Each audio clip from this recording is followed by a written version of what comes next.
Assalamualaikum warahmatullahi wabarakatuh. Kembali bersama Dakwah Sukma Channel. Tidak usah banyak kata-kata, karena memang sulit diungkapkan dengan kata-kata. Biarkan Gurunda Zuma yang bicara. Mari kita simak bersama bagaimana Gurunda Zuma menggembala domba. Mohon bantu like dan subscribe.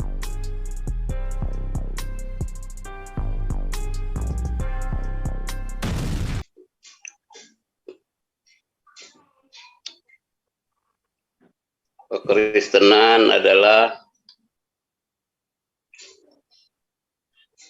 undang-undang terakhir,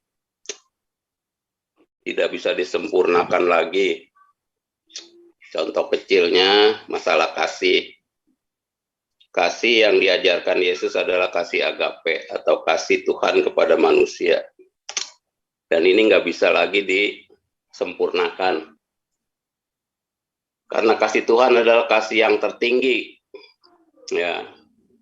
Dan Yesus pun bukan hanya mengajarkan kasih Tuhan, tetapi mengajarkan hukum-hukum yang bukan atau melampaui akal manusia.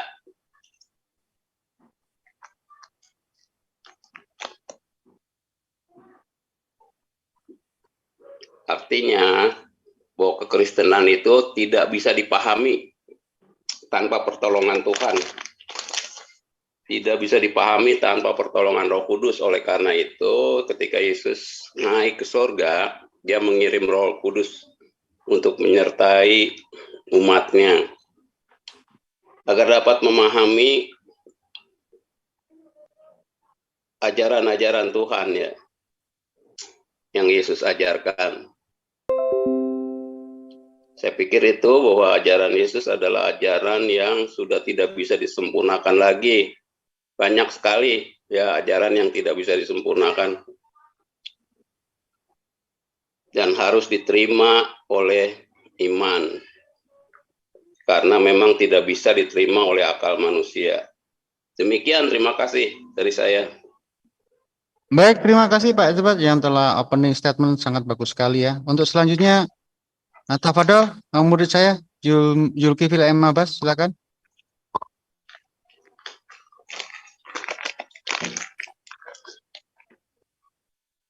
Zuma. Bismillahirrahmanirrahim. Yuk.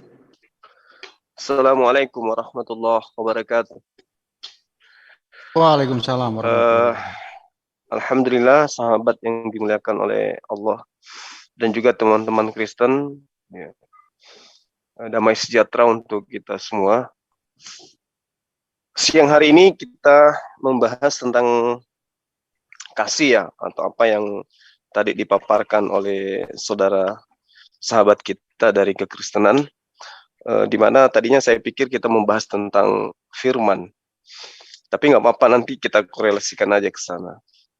Jadi ketika kita berbicara mengenai kasih, maka kasih yang sempurna yang diajarkan oleh baginda Rasulullah Muhammad SAW itu kemudian tertera di dalam Al-Quranul Karim tentang bagaimana kemudian beliau mengajak kepada umat manusia untuk mengenal Allah.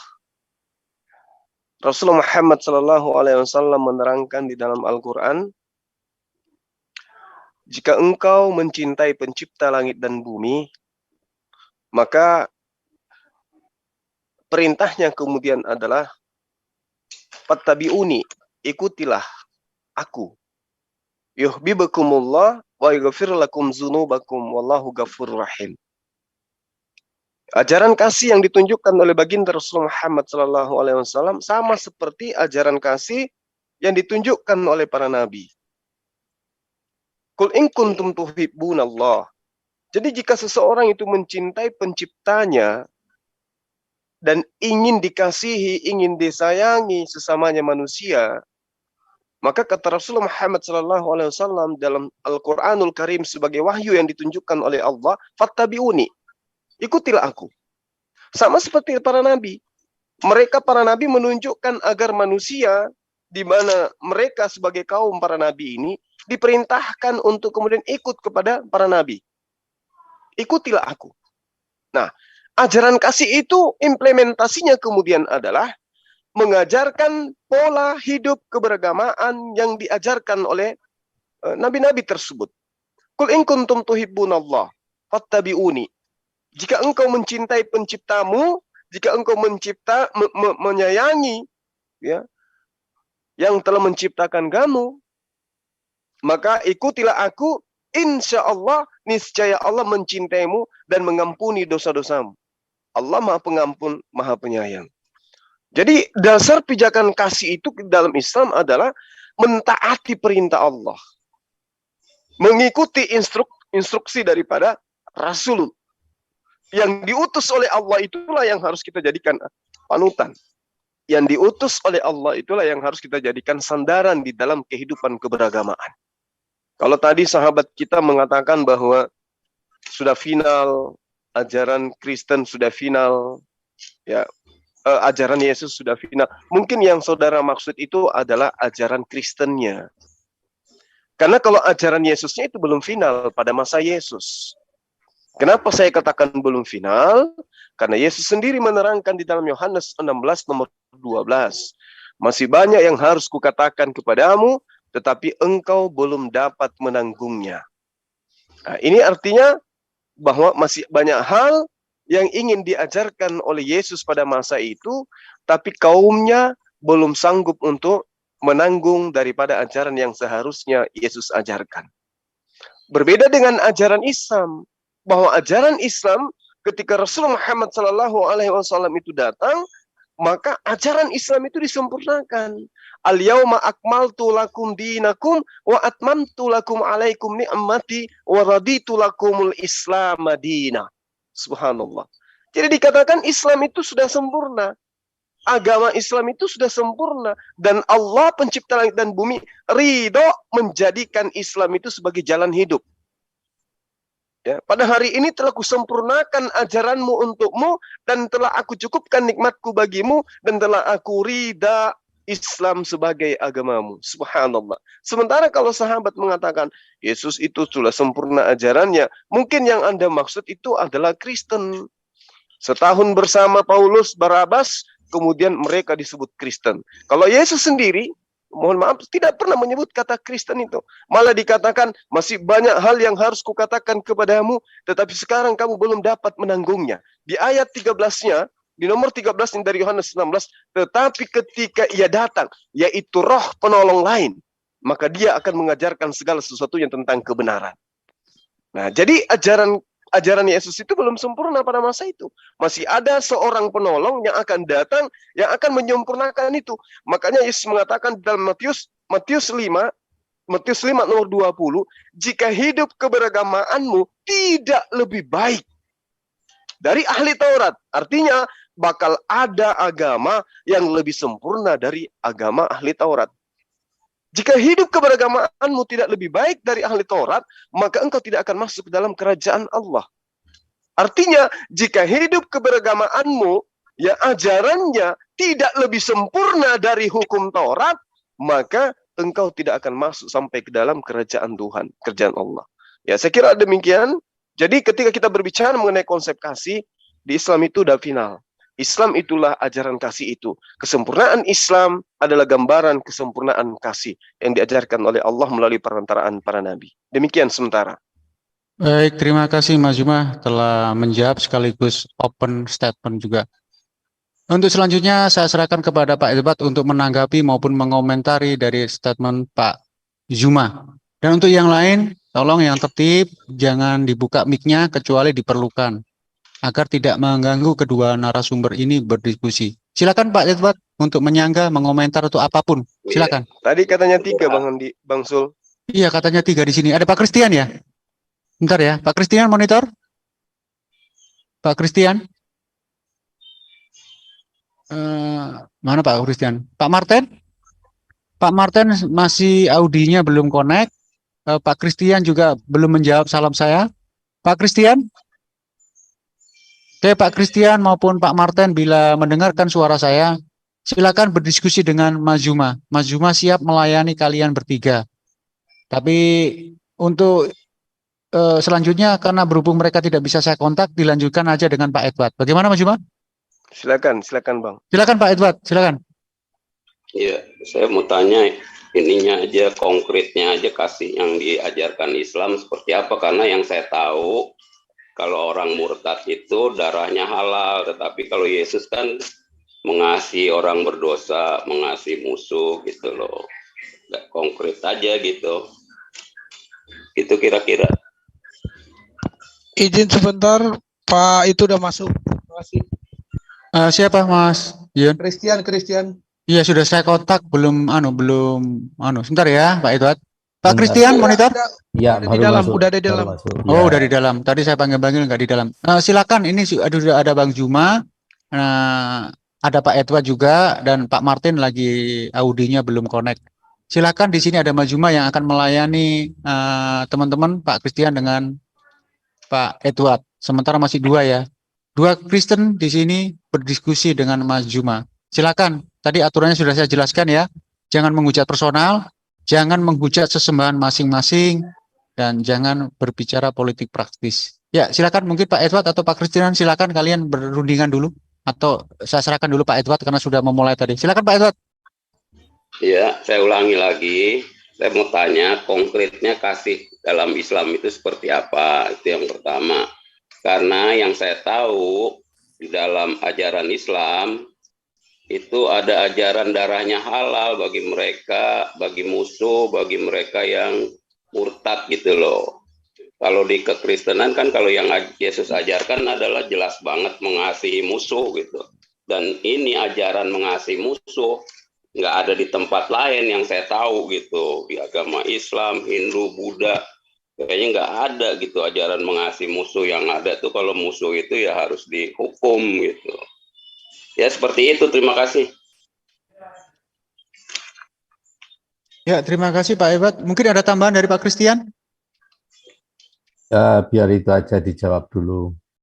Baik, terima kasih. Langsung Mas Juma, langsung TikTok aja ya. Saya kawal dari belakang. Kalau ada kredit saya baru akan tertibkan. Silakan Mas Juma. Gimana Bang? Silakan mengalir saja. Kalau ada yang kredit nanti saya akan tertibkan gitu aja. Saya di belakang layar. Silakan. Oke, baik. Jadi ajaran kasih di dalam ajaran agama Islam ya diterangkan di dalam surah An-Nisa misalnya ya, yang seperti yang Anda tanyakan. Kalau di dalam ajaran agama Islam itu kita bisa lihat tentang ajaran kasih itu nyata di dalam Al-Qur'anul Karim ya, di surah An-Nisa ayat 1. Jadi diterangkan begini. Ya ayuhan nas, wahai seluruh manusia. Jadi seruannya itu bukan hanya kepada satu golongan. Kalau yang Anda katakan ajaran kasih itu hanya ruang lingkupnya, kalau kita ingin jujur, itu ruang lingkupnya hanya kepada Bani Israel saja. Karena Yesus mengatakan, aku diutus hanya kepada domba-domba yang hilang dari Bani Israel. Berarti implementasi daripada pengajarannya hanya ruang lingkupnya kepada Bani Israel. Belakangan setelah dia terangkat ke langit, baru kemudian ajarannya itu ada yang mengatakan untuk seluruh dunia. Nah, tapi Al-Quran itu tidak ada klaim. Tapi seketika diterangkan, ya ayuhan nas, wahai seluruh manusia, kata Allah. Jadi ini tidak bisa dikatakan bahwa hanya kepada satu golongan. Wattaqullah ladzi tasaaluna bihi wal arham. Jelas ayatnya. Bertakwalah kepada Allah yang dengan namanya kamu saling meminta, dan peliharalah hubungan kasih sayang di antara kamu. Coba. Wal arham. Hubungan kekerabatan, hubungan kasih sayang. Ya ayuhan nas, ini ajaran kasihnya. Lalu kemudian, apakah hanya sebatas itu? Pelihara.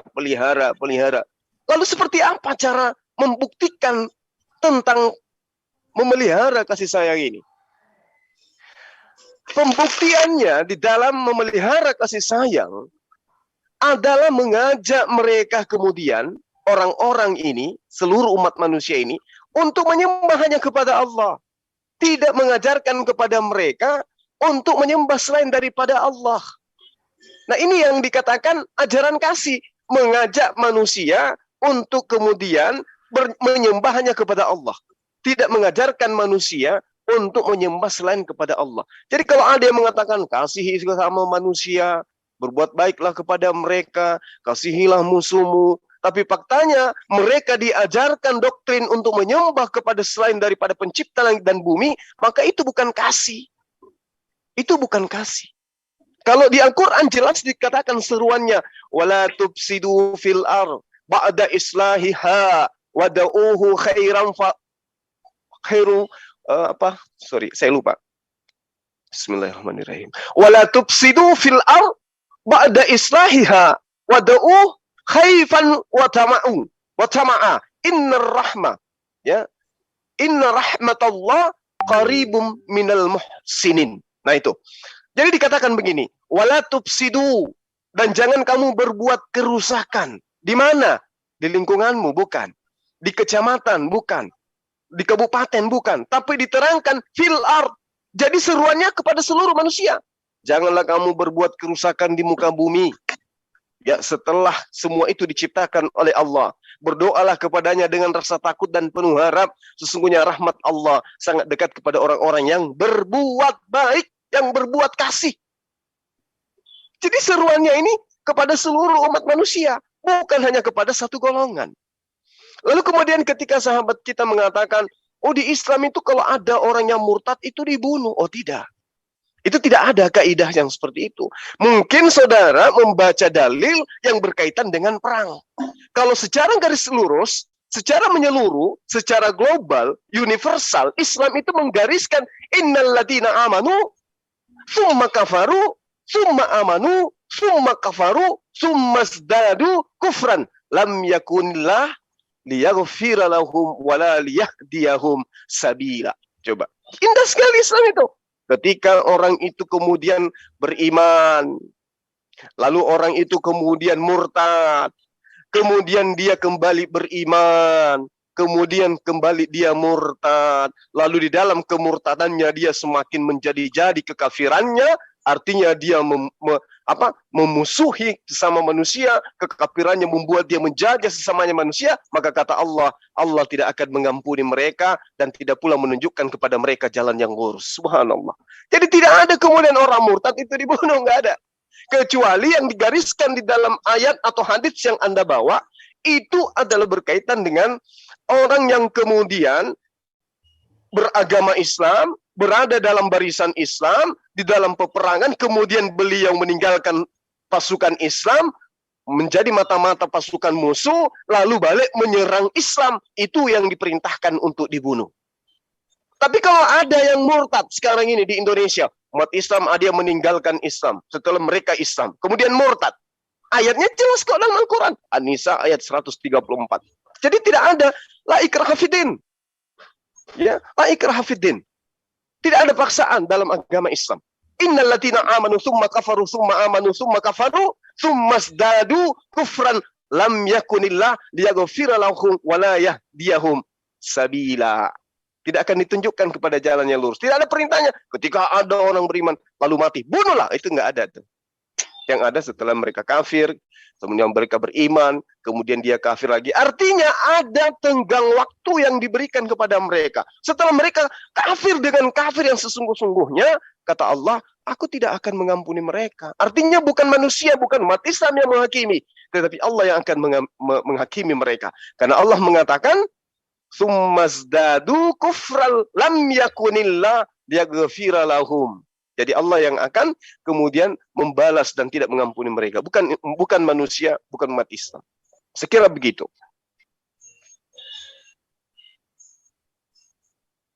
Nah, kemudian Bang Zul. Bang Zul. Bang Zuma, boleh tanya? Ya, silakan Bang. Bang Juma langsung ini TikTok langsung ke Bang Edward. Silakan Bang Edward. Ya, biar sahabat kita dulu yang bertanya. Nanti saya akan bertanya balik. Silakan. Betul. Silakan. Iya, saya sih masih belum paham ya, karena mengucapkan atau salam pun ya nggak boleh sama orang kafir, sama orang Kristen tuh nggak boleh. Assalamualaikum warahmatullahi wabarakatuh. Itu nggak boleh. Nah, ini saya menyimpulkan kalau ini nggak boleh, berarti masih rasis gitu loh. Islam tuh masih rasis. Karena salam di Kristen itu untuk musuh pun boleh aja, kecuali mereka yang memang penyesat gitu ya. Bagi mereka yang penyesat, ya itu beda. Tetapi untuk sesama manusia itu harus ya nggak harus diperbolehkan, bahkan dianjurkan untuk memberi salam kepada musuh gitu, mendoakan musuh.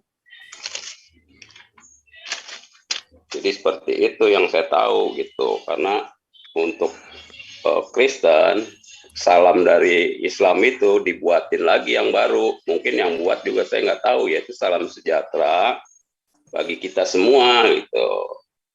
Tetapi kalau Kristen itu ya boleh gitu, untuk siapapun, agama manapun boleh gitu memberi salam. Saya rasa itu. Saya jawab Pak. Iya, iya. Oke, baik.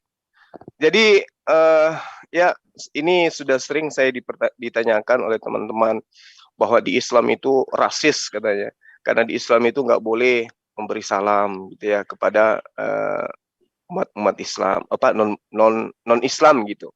Padahal kami punya kaidah Pak. Kaidah kami itu nggak dibuat-buat. Kaidah di dalam ajaran agama Islam itu tidak sesuatu yang dibikin-bikin secara akal-akalan, tidak.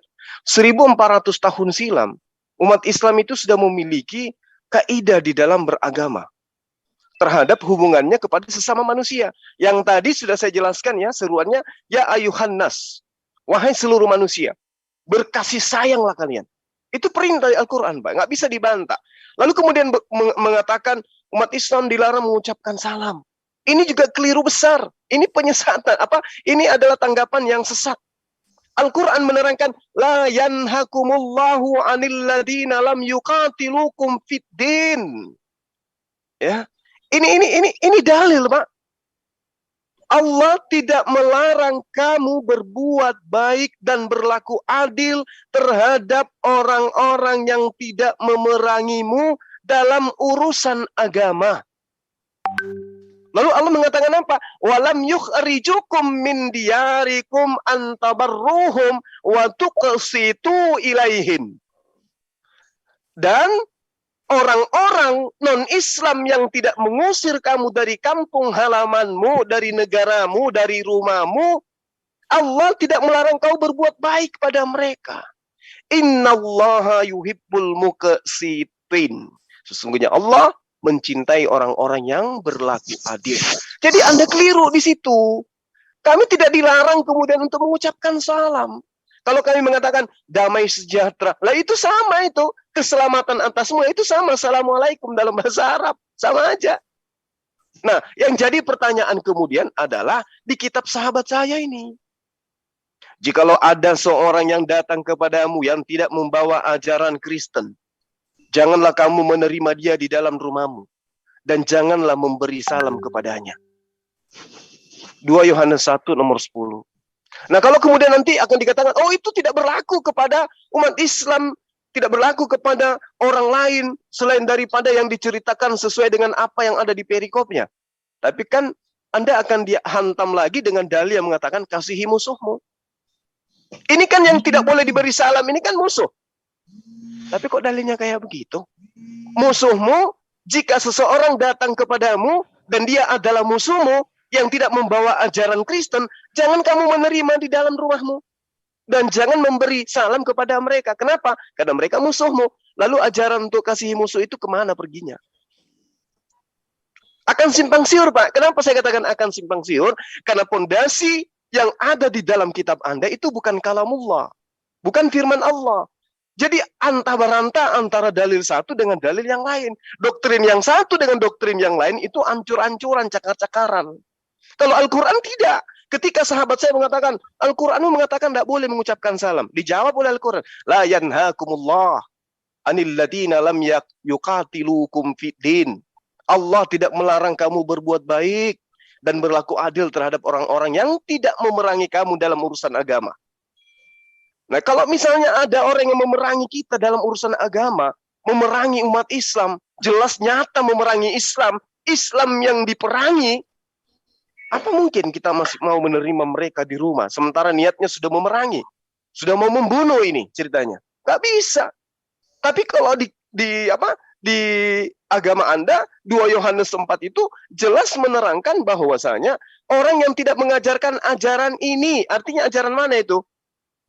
2 Yohanes 1 nomor 10, artinya ajaran yang mana? Ajaran selain daripada ajaran Kristen. Itu nggak boleh menerima salam dan nggak boleh menerima mereka dalam rumah. Ini dalil, Pak. Anda nggak bisa membantah karena itu ada tertulis dalam kitab Anda. Nah, kemudian Islam itu ajaran kasih. Kenapa saya katakan ajaran kasih? Karena di dalam pengajaran kami umat Islam, kaidah yang kami gunakan itu adalah kaidah yang tertulis di dalam Al-Quran. Coba. Wa anfiqu fi sabilillah wa la tulqu bi aidikum ila tahluka wa ahsinu innallaha yuhibbul muhsinin. Sungguh Allah menyukai orang-orang yang berbuat baik. Dan perintahnya, wa ahsinu, wahai manusia, wahai umat Islam, berbuat baiklah kalian. Perintah, Pak. Perintah. Wa anfiqu fi sabilillah, wa la tulqu bi aidikum ila tahluka.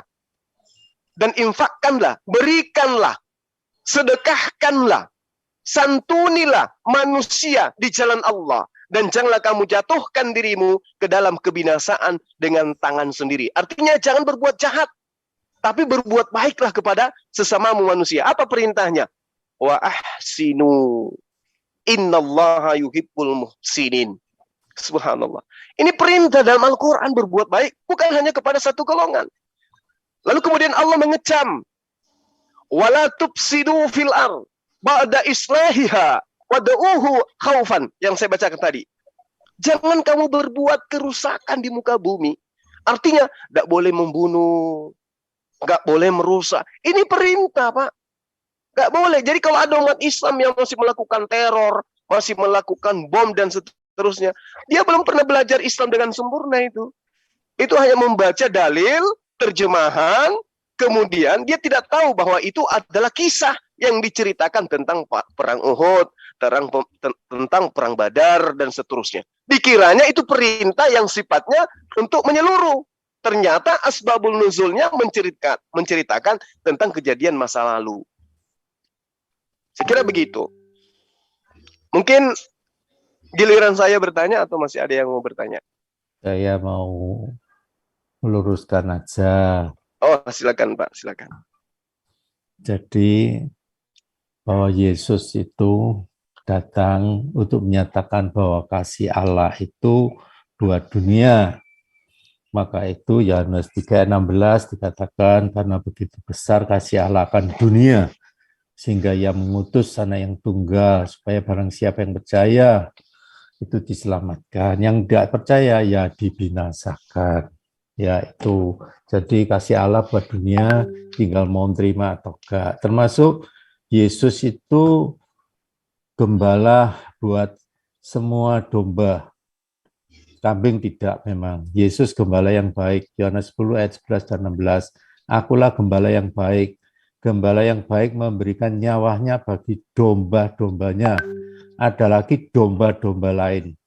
Saya termasuk domba-domba lain ya. Yang bukan dari kandang ini. Domba-domba itu harus kutuntun juga dan mereka akan mendengar suaraku dan mereka akan menjadi satu kawanan dengan satu gembala. Nah, jadi ternyata Yesus mau mati buat domba dari kandang lain, bangsa lain. Ya itu saya sampaikan supaya enggak tiap kali mesti Yesus hanya untuk Israel. Enggak, untuk dunia. Dia juga menuntun dari kandang lain untuk itu. Saya boleh tanya, Pak? Saya boleh tanggapi yang tadi, Pak? Boleh nggak? Oke. Baik. Ketika sahabat saya ini mengambil Yohanes 3 nomor 16, karena begitu besar kasih Allah akan dunia ini, sehingga ia mengaruniakan anaknya yang tunggal, supaya setiap orang yang percaya kepadanya tidak binasa, melainkan beroleh hidup yang kekal. Nah sekarang, betulkah Bapak ini percaya kepada Yesus? Ya harus percaya loh, saya pengikut Oke. Yesus. Oke, baik. Apakah Bapak percaya kalau Yesus itu adalah anak manusia? Dia percayalah. Percaya kalau Yesus itu bertuhan, Pak? Iya, percayalah. Percaya kalau Yesus itu mengajarkan hukum Taurat? Percaya. Baik. Yesus menerangkan di dalam Yohanes 14 nomor 12. Jika engkau percaya kepadaku, maka engkau akan melakukan pekerjaan-pekerjaan yang aku lakukan. Sekarang, Yesus itu ibadahnya di rumah ibadah Yahudi, orang Yahudi. Ya, Apakah Bapak beribadah ke sinagoge atau di gereja, Pak? kejauhan kalau saya ke Israel, Pak. Di kotaku itu banyak gereja. Kalau saya ibadah harus ke sana itu nggak masuk akal. Nah, Yesus, berarti Bapak bukan. tunggu dulu. Ya, silakan. Tunggu dulu. Silakan. Ya. Ya. Semua orang dulu kalau beribadah itu harus di Bait Allah, menghadapnya juga harus di Yerusalem. Tapi Ya. Yesus berkata, Ya. tidak lama lagi bahwa Bait Allah itu akan runtuh. Itu sudah terbukti, Bait Allah itu runtuh. Ketika Yesus disalib, itu tirai Bait Allah juga terbelah. Artinya itu sudah enggak butuh seperti itu. Menghadap kiblat-kiblat sudah enggak dibutuhkan. Karena Yesus sendiri yang sudah mengatakan bahwa Allah itu roh, maka menyembah Dia harus roh dan kebenaran. Dan itu sudah dibuktikan bahwa Bait Allah itu runtuh sampai sekarang tidak bisa dibangun lagi. Orang Israel tunggu-tunggu tidak mungkin ada. Karena ketika Yesus naik ke surga, Dia mengutus penolong yang lain. Siapa dia? Roh Kudus, bukan Muhammad. Jadi Roh Kudus itu yang membuat saya mengenal kebenaran. Jadi seperti itu, Bang Suma. Oke, baik. Nah, ketika Bapak mengatakan Anda percaya kepada Yesus, Yesus mengatakan, orang yang percaya kepadaku akan melakukan pekerjaan yang aku lakukan. Ya. Yesus ibadah di bait suci, Pak. Iya, kenapa? Nah, sementara apakah bait suci Israel itu boleh dimasuki oleh orang yang tidak bersunat? Boleh aja. Di mana dalilnya itu, Pak? Bahwa orang yang tidak bersunat bisa masuk ke dalam bait suci. Sekarang bait suci itu ada apa enggak, Pak? Ya, bait suci itu rumah ibadahnya orang Yahudi, Pak. Iya, sekarang ada apa enggak bait? Kalau di Indonesia, di Indonesia saya belum pernah temukan, Pak. Ya enggak apa-apa. Aku bukan orang, agamaku bukan agama Yahudi. Agamaku berarti, Kristen. Aku pengikut Yesus Kristus. Loh, kalau pengikut berarti Anda juga ke sinagoge, Pak, ibadah? Tidak. Yesus datang tidak mendirikan agama. Aku pengikut Kristus. Ya? Agama itu ajaran, Pak. Ya, ajaran apa-apa. itu yang disebut agama. Yesus Betul. mengatakan jika hidup keberagamaanmu tidak lebih baik. Di awal saya sudah mengatakan itu. Berarti Yesus mengajarkan agama, Pak. Iya, nggak apa-apa. Nah, sementara ketika Paulus kemudian mengajak orang-orang Yunani masuk ke bait suci, itu dia anggap sebagai orang najis, Pak. Ya. Berarti Bapak nggak pantas masuk ke dalam sinagoge. Karena Bapak dianggap sebagai orang najis. Yang menganggap najis itu cuma Yesus menganggap aku itu anaknya, ya. Aku dipermuliakan, ya. Bapak, jadi Anda klaim. Anda gak bisa ngotot, percuma. Kamu ngomong sampai muru. Bukan saya. Anda yang ngotot, bukan saya ngotot. Ini dalil loh, Pak. Kisah para Rasul. Kisah para Rasul 24 nomor 5. Nggak usah disebut. Percuma. Pokok aku pengikut Yesus Kristus. Ya, kalau pengikut berarti Anda nggak mungkin jadi Kristen, Pak. Kalau Anda pengikut. Jadi gini. Kristen itu bukan pengikut Yesus, Pak. Nah, Kristen itu anti Yesus. Itu loh. Tidak. Jadi gini, saya jelaskan. Yesus Ya, silakan. perintahkan aku untuk dibaptis di dalam nama Bapa, Putra dan Roh Kudus. Aku sudah lakukan. Itu perintah Yesus loh. Di Yang mana ke- Yesus perintahkan itu, Pak? Di mana, Pak? Ya di Matius 28. Matius. Ya, oke. Ah, oke. Kamu ngomong palsu, aku ngomong itu asli. Mau apa kamu? Oke, sekarang begini, Pak. Nomor 15-nya di Matius 28 Sudah, yang kamu harus ngomong. tersiar. Sudah, Dengar. sudah. Yang Enggak, percuma. Aku sudah sering dengar omonganmu. Aku mengatakan itu asli, kamu mau ngapa-ngapa. Kamu enggak, ngomong palsu. bukan masalah asli atau palsunya, Pak. Pak Iwan dijawab aja, Pak Iwan. Saya hanya ingin dari Bapak jujur gitu loh, Pak. Aku Nomor jujur. 15 dari Matius Tidak. 28 itu Aku yang jujur. harus tersiar sampai hari ini itu tentang tentara upahan atau tentang baptis Bapak dan Anak dan dalam Roh. Yang mana yang harus tersiar, Pak, sampai hari ini? Yerusalem. Yang aku lakukan adalah perintah Yesus, baptislah di dalam Tunggu nama dulu, Bapa, Pak. Putra dan Roh Jangan Kudus. mengatasnamakan Yesus kalau itu bukan perkataan Yesus. Nah, bagus, itu dosa, itu Loh. fitnah namanya. Kalau Sekarang di ayat 15-nya, Matius 28, Pak. Read a letter itu pasti ucapan Yesus. Enggak mungkin. Loh iya. Enggak mungkin, Loh. Pak. Saya kan Sekarang lebih- saya tanya sekarang saya tanya kepada Bapak. itu read a letter, Pak. Sabar. Di Matius 28 nomor 15 yang harus tersiar di Yerusalem sampai hari ini adalah tentang tentara upahan atau tentang pembaptisan. Coba Anda jawab. Aku nggak tanya soal upahan apa-apa. Yang Yesus ajarkan perintah untuk memberitakan Injil dan dibaptis saya lakukan. Itu satu. Yang kedua, tunggu. Yang dua, Iya, silakan. Ini dengan siapa sih?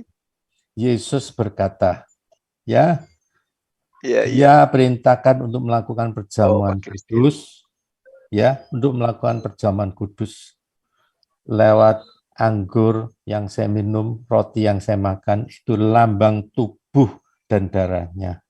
Itu saya lakukan. Kamu ngaku-ngaku pengikut Yesus, kamu lakukan itu enggak? Enggak kan? Padahal kamu malah menghujat bahwa itu salah, itu Yesus enggak disalib. Mana bisa kamu jadi pengikut Kristus tapi sekaligus menghujat? Yang menghujat Kristus itu siapa? Saya atau Bapak? Ya banyak orang Islam kan, Yesus Enggak mencuri. ada. Semua Yesus, orang Yesus. Islam itu Ya memuliakan yang mengatakan Yesus. yang Yang mengatakan menghina Yesus dan kawin, menistakan Yesus Yesus itu mencuri, Kristen. Yesus pencuri, Yesus berzina, Yesus Lah, naik itu ada di kitab Anda loh itu. Itu di kitab Anda. Coba cari di dalam kitab kami umat Islam Yesus itu berzina, keturunan zina, ada enggak? Cari di dalam kitab kami ada enggak Yesus itu ngambil keledainya orang tanpa izin, ada enggak? Cuman di kitab Anda loh itu, Pak. Jadi jangan Anda melempar batu ke kami, sementara boroknya ada di kitab Anda. Yang Mana? mengatakan Yesus anak zina siapa? Al-Quran atau kitab Anda? Sudahlah, aku nggak percaya Nah. itu berzina, cuma kamu pelintir jadi berzina. Ya, Justru astagfirullahaladzim. Yesus nggak kawin, kamu paksa harus kawin. Yesus nggak mencuri keledai, kamu paksa harus mencuri keledai. Yesus sudah minta izin, kamu mengatakan tidak punya izin. Oke, Sudah. mari kita coba. Kita telaah siapa yang menghina Yesus. Bapak, saya katakan kepada Anda, siapa yang mati terkutuk di atas tiang salib menurut Kristen? Yesus Kristus. Terkutuk dia, Pak. Tidak, dia yang Penghinaan menanggung ini. kutuk. Dia terkutuk atau tidak, Pak? Tidak, dia menanggung kutuk. Kutuk apa yang dia tanggung? Ya, kutuk manusia yang berdosa. Di mana? Aduh, Bapak, coba. Yesus itu menanggung kutuk kepada manusia. Di mana manusia itu dikutuk, Pak? Ya, sudah di Taman Eden sudah terkutuk, yang harusnya nggak mati jadi mati. Bisa tunjukkan dalilnya Adam terkutuk, Pak? Loh, iya kan mati, harusnya kan nggak mati. Waduh. Loh, iya kan, saat kau makan Oke. kau akan mati. Kenyataannya manusia kan mati, harusnya nggak mati. Tapi apakah betul Adam mati hari itu juga? Lah, kenyataannya Adam diusir. Ayo, Diusir kemana, Pak? nggak tahu, ternyata diusir dari Firdaus. Ya kan memang tujuan penciptaannya untuk di bumi kan? Enggak, ya Firdaus juga di bumi, tapi sekarang kan nggak ada sudah. Di mana Firdaus itu di bumi, Pak? Di Ya mana? kenyataan kalau dia nggak berdosa, tidak terkutuk, kenapa harus diusir? Ayo Ya jawab. karena memang peruntukannya Gas, untuk hidup di bumi gas. gitu. Buat apa diusir? Lah, untuk kembali kepada habitat di mana tujuannya memang dicipta. Nah, ya di Firdaus seharusnya. Loh, kok di Firdaus?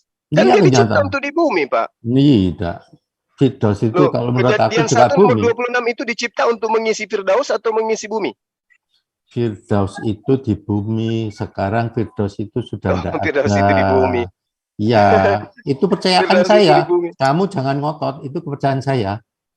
Nah, tapi kan dalilnya enggak begitu, Pak. Ya, ya, karena dia diciptakan dari tanah debu tanah bumi.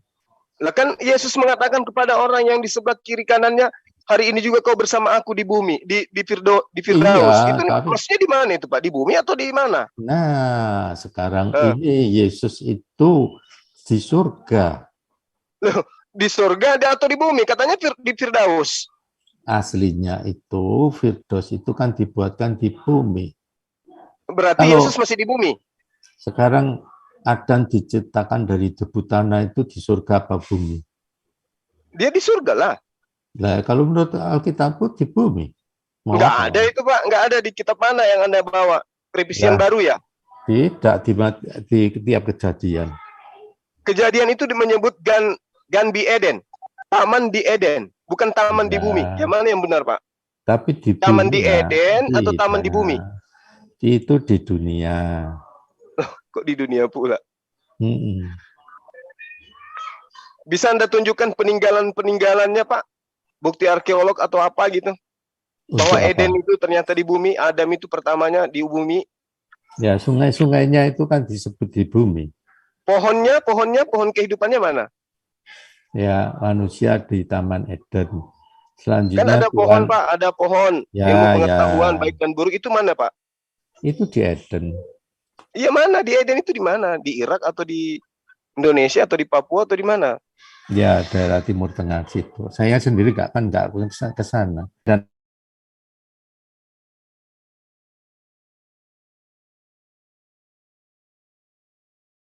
di Eden di sebelah timur, disitulah ditempatkan manusia yang dibentuknya. Lalu Tuhan Allah menumbuhkan berbagai pohon dan bumi. Mana peninggalan pohon-pohon itu, Pak? Jadi ternyata aku percaya dengan Alkitabku, ya, yang menarik, yang baik untuk dimakan buahnya. Dan itu semua kan ya, ada sungai Baik. mengalir dari Eden untuk membasahi Oke, taman itu. Pak Christian. Jadi tujuan Yesus itu menebus manusia dari dosa sehingga manusia itu tidak lagi mati gitu. Yes. Buktinya Kristen masih bermatian, Pak. Rohku akan hidup kekal. Gimana? Kalau aku percaya Yesus, aku juga pasti mati. Percaya sebagai utusan Tuhan atau percaya sebagai Tuhan itu sendiri? Utusan boleh, Tuhan boleh. Saya harus katakan ya. Bentar. Aduh, Bentar ya. penyusup. Ini namanya serigala, Pak. Nyamar domba itu namanya. Oke. Kalau Yesus, murid aslinya, pengikut aslinya itu percaya Yesus itu utusan Tuhan. Yes. Bukan seperti yang Bapak ajarkan, bisa Tuhan, bisa utusan, enggak boleh, itu penyusup namanya, itu serigala itu. Saya kadang Berarti Bapak bukan pengikut, Bapak cuma nyamar-nyamar. Kasih waktu. Ya, saya ngomong Siapa dulu. ke-11 murid Yesus yang menuhankan Yesus layaknya Kristen, Pak? Ada? Yes, sebentar. Siapa? Sebentar. Saya open statement dulu ya, masalah ketuhanan dulu ya. Nanti. Ya, silakan. Oke. Bahwa Yesus itu datang menjadi manusia. Ya, Tuhannya sudah dari sononya. Dia itu utusan. Dia itu jangan dipotong, Pak. Jangan dipotong, Pak. Nanti Anda ngomong-ngomong saya nggak motong. Kalau Anda mau motong ya silakan, Pak. Beres. Ya. Sekali lagi saya katakan Yesus datang ke dunia menjadi manusia, bukan menjadi Tuhan. Tuhannya sudah dari sononya. Dia utusan, dia perantara, dia keluar dari Bunda Maria. Ya, maka itu dia berkata, Bapakku lebih besar dari aku, Segala sesuatu yang aku sampaikan berasal dari Bapa. Aku tidak bisa apa-apa tanpa Bapa. Pokoknya semua yang Anda katakan tentang Yesus utusan, saya katakan yes. Yesus itu perantara, yes. Yesus anak manusia, yes. Ya, jadi saya kunci itu semua. Ucapanmu yang mengatakan itu sudah membosankan. Saya katakan yes. Sepertinya kalau orang Kristenku gak paham itu. Tapi sekaligus Yesus berkata, ya, di Yohanes 8 ayat 23, aku dari atas, kamu dari bawah. Itu sudah membandingkan. Aku bukan dari dunia ini, kamu dari dunia ini. Itu sudah membandingkan. Dan itu dibuktikan oleh Yesus. Setelah dia menyelesaikan tugasnya, dia kembali ke atas. Ya, maka itu aku ikut orang yang sudah di atas yang bisa menyediakan tempat buat aku. Aku tidak ikut nabi yang mati. Ya, oke. Dia kembali ke atas. Ya. Ada lagi? Dia datang ke dunia tanpa hubungan biologis. Kenapa dia disebut Tuhan? Aslinya itu kan kurios, Tuhan, Lord. Yesus berkata di Yohanes 28 ayat 18, segala kuasa baik di bumi maupun di surga sudah di tanganku. Dia adalah Tuhan dari segala Tuhan.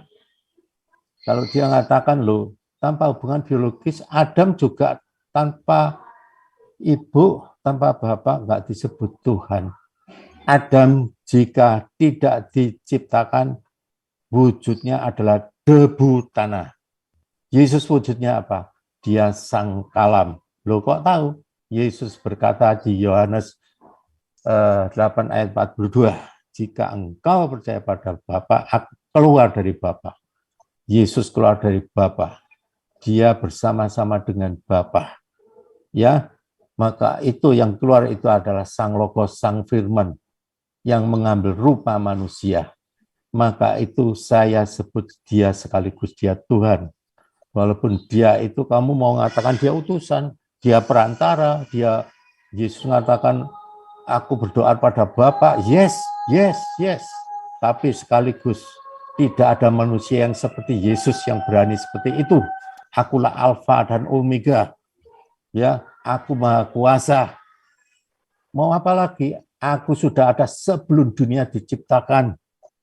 Bahkan dia sudah dinubuatkan di kitab Amsal, kayak Kidung Agung atau apa, bahwa dia sudah ada sebelum dunia samudra itu ada, sebelum gunung-gunung ada, aku sudah ada. Mau apa? Jadi kalau mengatakan Yesus manusia, ya betul. Yesus sering menyebut dia anak manusia. Dia mengingatkan akan di kitab Daniel itu, bahwa dia anak manusia yang diberi kuasa oleh Allah Bapanya, kekuasaan yang kekal, yang tidak ada yang kekal sampai saat ini. Maka itu, apakah Yesus itu boleh disamakan dengan nabi yang lain? Oh jauh. Yesusku di kanan Allah Bapa, nabimu di kuburan. Gak bisa dibandingkan, disandingkan seperti itu. Iya, lucu ya Pak ya. Tuhan Anda bandingkan dengan Nabi, lucu itu. Iya. Gimana? Komat kamitnya sudah? Sudah Bapak. Oke, baik. Sekarang dengarkan pasang kuping Bapak mumpung masih ada waktu Pak. Yes. Jadi gini, di dalam kitab Anda dikatakan Roma 1 nomor 25. Sebab mereka menggantikan kebenaran Allah dengan dusta dan memuja dan menyembah makhluk dengan melupakan penciptanya yang harus dipuji selama-lamanya. Di kitab apa itu? Roma 1 nomor 25. Itu yang mengatakan siapa? Paulus. Pendiri kan? Kristen, Pak. Iya, Paulus, betul. Mereka itu siapa? Mereka di sini ya termasuk Anda. Loh, Paulus mengatakan pada mereka itu siapa? Mereka itu termasuk Anda, Pak. Enggak termasuk Anda? Enggak dong, karena saya tidak menyembah makhluk. Katanya Paulus itu sesat. Kok dia menuduh orang Kristen? Loh, Anda jangan salah, Pak. Kami umat Islam kaidahnya dari Rasulullah, jangan kau terima dan jangan kamu buang. Bentar. Jangan kamu tolak dan jangan kamu terima ajaran mereka. Itu kaidah dalam agama kami, Pak. Nah, Sebentar. sekarang begini. Ini yang mengatakan siapa sih ini? Pendiri Kristen, Paulus. Sebab mereka menggantikan benar Allah dengan dusta dan memuja.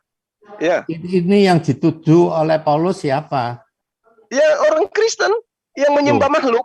Katanya Paulus itu menyembah makhluk, tapi menuduh menyembah makhluk. Otakmu di mana? Nah, sekarang otak Bapak di mana? Yesus itu makhluk atau bukan, Pak? Sekarang ayo ayat ini. Enggak, saya tanya dulu, Yesus itu makhluk atau bukan? Saya tanya, ini yang mengatakan siapa? Bapak saya tanya dulu, Yesus itu bukan makhluk atau makhluk? Yesus datang ke dunia, sudah saya katakan menjadi manusia, bukan jadi Tuhan. Berarti makhluk ya, Pak ya? Yes. Oke. Berarti yang dituduh oleh Paulus di sini siapa? Aku memuja Yesus yang sekarang dia sudah tidak di dunia ini. Dia bersama Allah Bapa, dia sang Logos, dia sang Firman. Apakah Firman itu makhluk? Dengar. Makhluk Firman yang adalah sifat Allah itu bukan makhluk, Pak. Tapi Yesusnya itu makhluk. Ya, betul. Aku menyembah manusia. Anda sudah mengiyakan. Aku tidak menyembah manusia Yesus. Aku menyembah sama Yesus. Sama aja. Mau Anda mengatakan apapun sama aja. Yesus itu makhluk, udah titik. Dia sang Logos. Apakah sang Logos gimana, Bapak?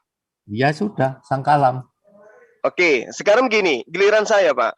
Roma 1 nomor 25, Anda sudah mengiyakan, Anda menyembah makhluk, Yesus manusia. Iya, yang mengatakan siapa? Loh, bukan masalah siapa yang mengatakan, Pak. Ini mengenai yang tertuduh itu menyembah makhluk, menggantikan Allah dengan makhluk itu siapa? Yang mengatakan ini siapa? Paulus, Pak. Izin Pak Christian, sebentar dulu Pak Christian, saya disuruh ambil alih jadi moderator. Jadi Pak Christian satu-satu ya, biar Bang Juma menjelaskan. Nanti Pak Christian tinggal jawab. Iya. Ya satu-satu. Ya udah Pak Christian, tolong di-mute dulu. Saya jawab dulu. Ini Roma 1 Pak 25 ini. Paulus mengatakan pada orang Kristen sesat. Terus otakmu di mana? Kenapa memangnya Pak otak saya? Ya kamu nggak benar. Ini surat apa mungkin misalkan Muhammad mengatakan bahwa pengikut Islam itu sesat? Apa bisa mengatakan seperti itu? Bapak, Roma 1, kitab Roma ini ditulis oleh Paulus untuk jemaat di mana, Pak? Yang jelas ini ditujukan. Tunggu dulu. Ini surat Paulus yang berjudul Roma ini itu dikirim kepada siapa? Saya tanya, Paulus itu Anda ditanya kok begini sih? Pada siapa? Jadi saya jawab dikirim untuk jamaatnya di Roma. Nah, Roma itu Pak, itu satu wilayah yang menyembah dewa-dewa matahari, betul atau tidak?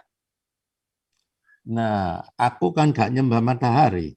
Ya, tunggu dulu makanya Pak. Tunggu dulu, sabar. Di sini diterangkan surat Paulus kepada jemaat di Roma. Kenapa? Karena Roma itu dikelilingi oleh paganisme, politeisme. Betul. Ya, betul. Ajaran orang yang menyembah makhluk. Ya. Nah, sekarang Anda mengatakan saya bukan orang Roma. Saya juga bukan ajaran menyembah dewa-dewa. Tapi apakah Anda lupa? Anda menyembah makhluk? Tidak. Yesus bukan makhluk. Yesus itu dia menjadi manusia, saya tidak menyembah. Saya menyembah Allah Bapa. Mau apa kamu? Nah, nanti kita buktikan itu ya. Bagaimana Anda menipu diri Anda sendiri. Coba Anda buka di dalam 1 Korintus 15 nomor 48. Sudah bukaan, kamu baca. Makhluk-makhluk alamiah sama dengan dia yang berasal dari debu tanah.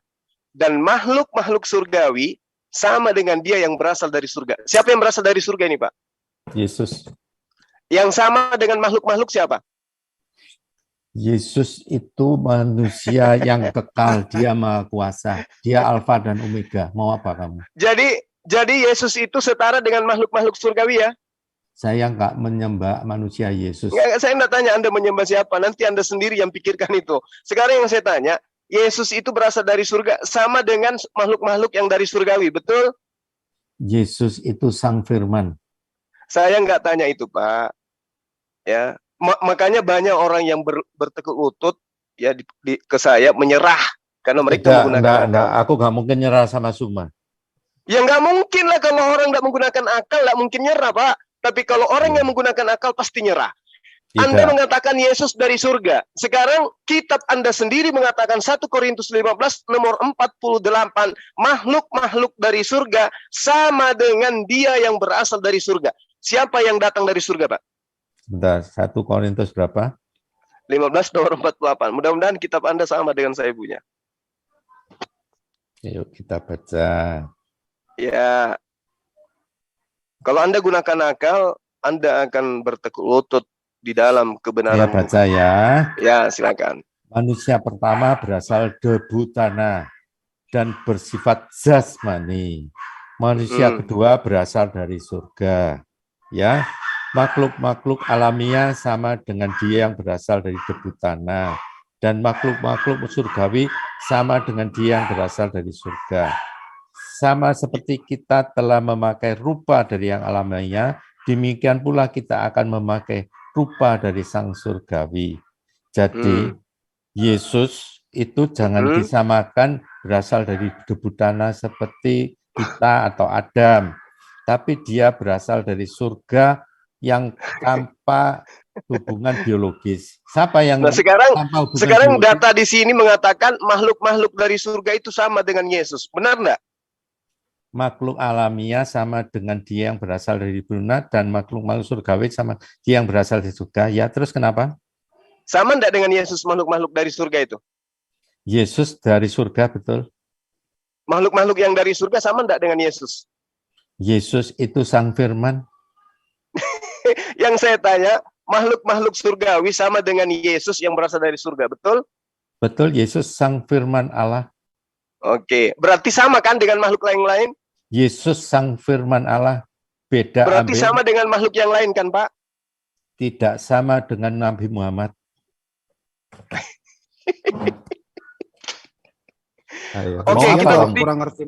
Oke, kita buktikan bahwa sama dengan Nabi Muhammad SAW. Kita buktikan, tidak apa-apa.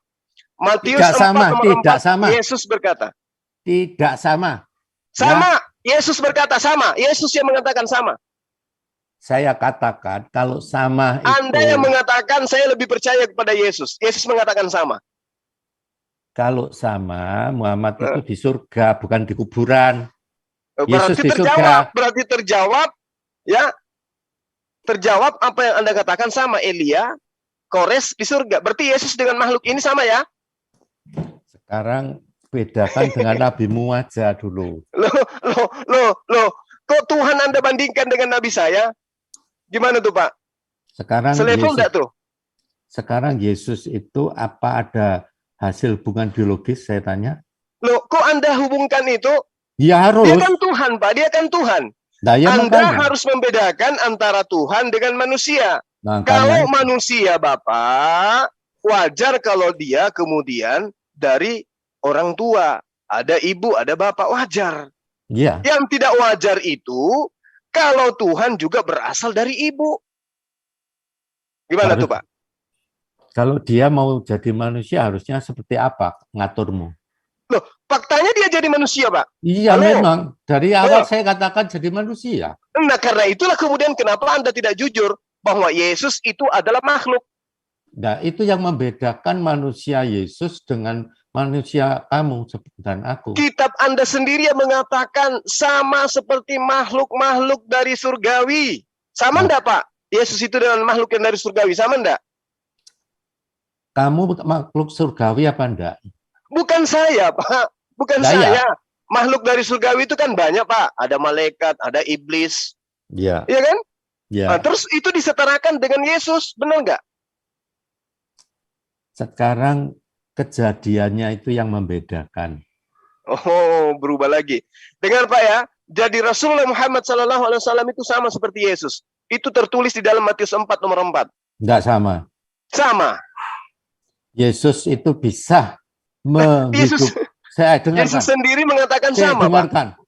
Ya, Yesus bisa menghidupkan orang mati. Nabi Muhammad bisa mematikan orang hidup. Beda. Lah, konsepnya kemudian itu tertuju kepada Ulangan 18 nomor 18. Gimana tuh Pak?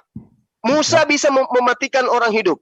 Yesus Nah, Nabimu bisa. menghidupkan orang mati. Sama nggak dengan Musa dengan Yesus Pak? Kalau begitu. Aku hanya menyamakan Yesus dengan Muhammad. Itu kalau bumi dan langit. saya samakan Musa dengan Nabiku Muhammad SAW. Gimana tuh Pak? Musa hasil hubungan biologis, Yesus bukan. Rasulullah Muhammad SAW juga hasil biologis. Berarti Yes. Ulangan 18 nomor 18 bukan Yesus ya? Loh, kenapa kamu harus menghubungkan itu? Loh kan Nabi yang sama seperti Musa itu siapa Pak? Yesus.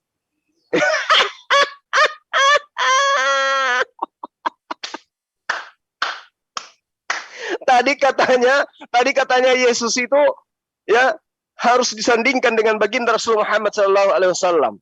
Sebentar. Sekarang sebentar. giliran saya sandingkan Yesus dengan Musa, Anda samakan iya.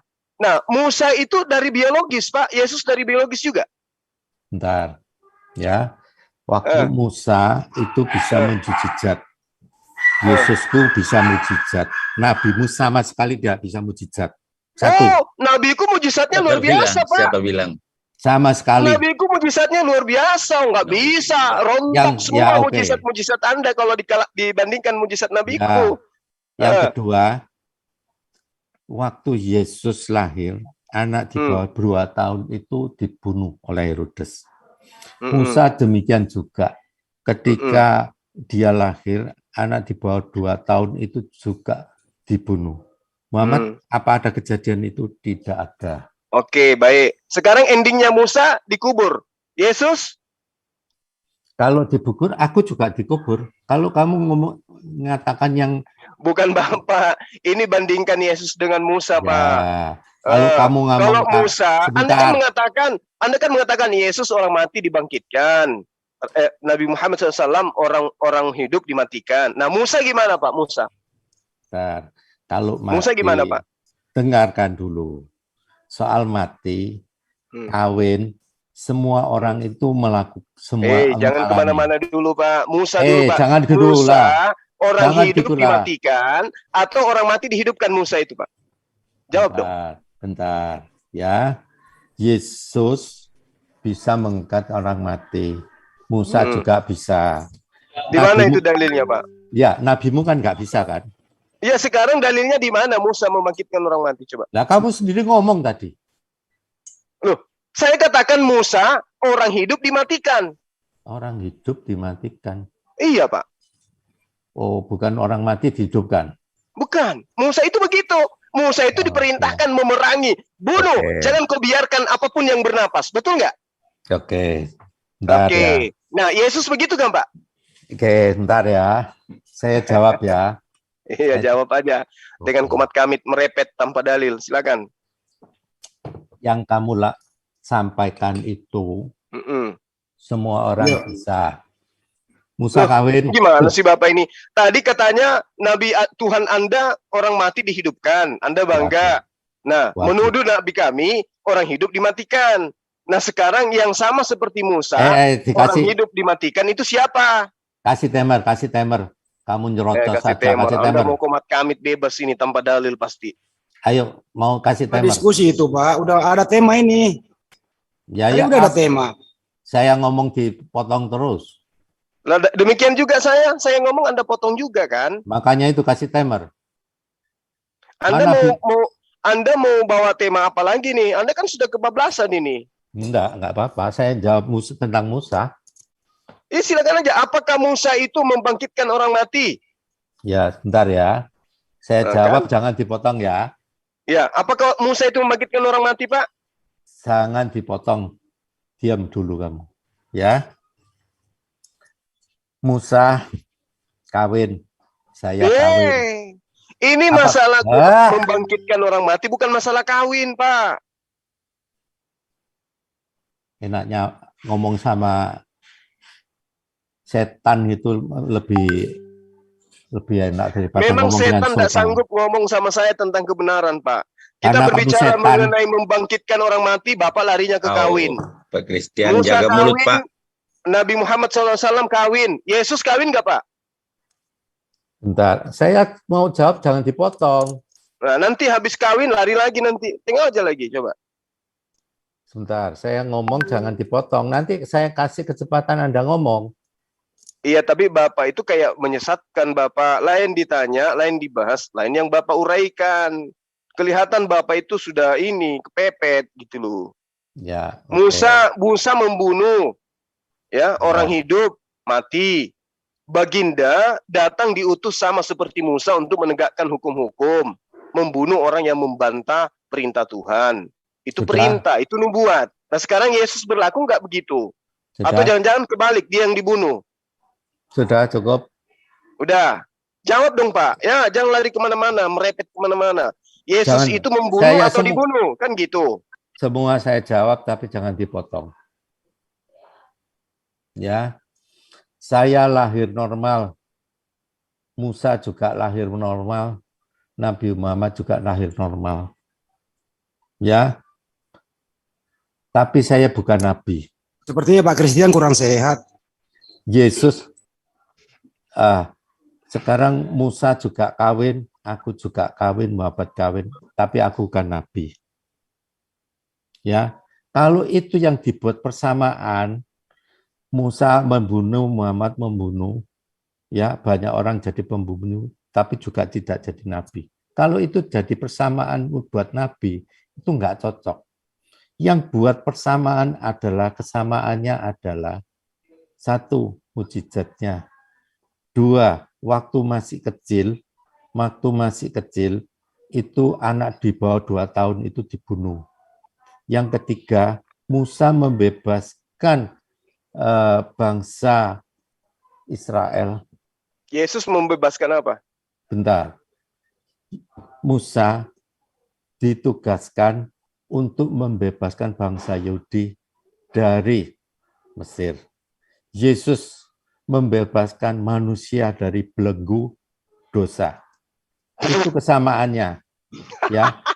Terbukti saya sekarang dimerdekakan oleh Kristus. Aku tidak dibelenggu oleh dosa seperti kamu. Itu kesamaannya. Kenapa bisa Bapak nggak dibelenggu dosa? Apa sebabnya? Karena aku punya Roh Kudus dan aku sudah dibebaskan dan aku sudah punya Roh Kudus. Yes. Maksudnya Bapak punya Roh Kudus itu gimana, Pak? Roh Kudus itu apa sih, Pak? Kamu tak jelaskan sampai seperti apa, ya, nggak mungkin Bapak paham. Katakan Bapak punya Roh Kudus. Apakah Roh Kudus itu kayak ikan goreng, mobil, motor atau apa itu Pak Roh Kudus yang Anda maksud? Ya, nggak percuma. Aku jelaskan kamu percuma. Ya, karena yang kami tahu Roh Kudus itu hanya ada di dalam Al-Quran.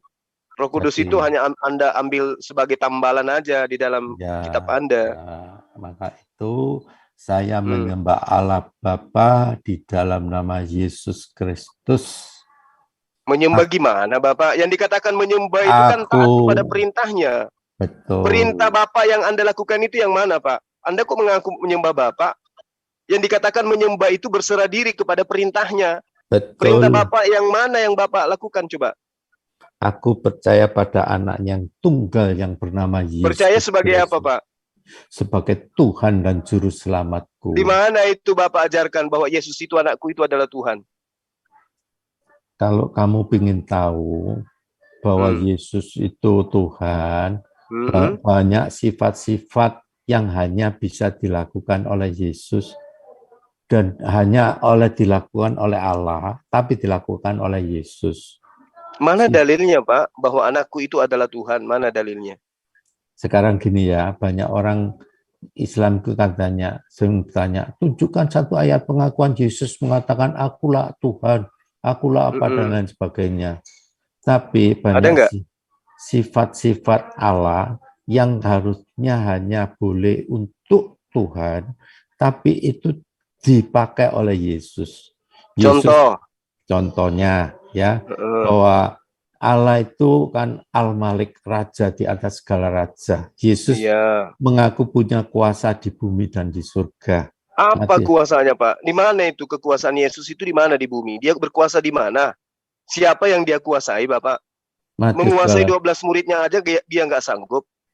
Tapi kenyataannya sekarang pengikut Yesus kan terbesar di Nah, dunia. itu bukan pengikut Yesus, itu penyembah Yesus. Ya, Lain, nggak Bapak. apa-apa, nggak Pengikut apa-apa. dengan penyembah itu beda. Ya, nggak apa-apa, ya. Yesus mendekati mereka dan berkata, kepadaku telah diberikan segala kuasa di surga. Ya, itu di Matius 28 lagi. Ya, kan nggak ada. Siapa manusia yang punya kuasa di bumi dan surga? Ya, Siapa tapi kan yang dijawab sendiri oleh Yesus. Aku Terus- diberi kuasa karena aku anak manusia, Bapak. Iya. Nah, Terus terus, kuasa itu kan tidak mungkin diberikan pada misalkan Loh, Nabi Arab, tidak mungkin. apakah Tuhan itu diberi kuasa kalau Tuhan, Pak? Ya, dia datang jadi manusia, sudah saya Ya, katakan iya, maksud saya berkali-kali. gini loh, Pak. Apakah Tuhan itu diberi kuasa? Kalau dia di dunia diberi kuasa, tapi Siapa kalau yang memberi kuasa, Pak? Siapa yang memberi kuasa ke Yesus? Allah Bapaknya. Nah, sudah sekarang siapa yang Tuhan? Yesus yang diberi kuasa atau Allah Bapa? sekarang Yesus itu berada kanan Bapa itu sudah jadi satu. Aduh.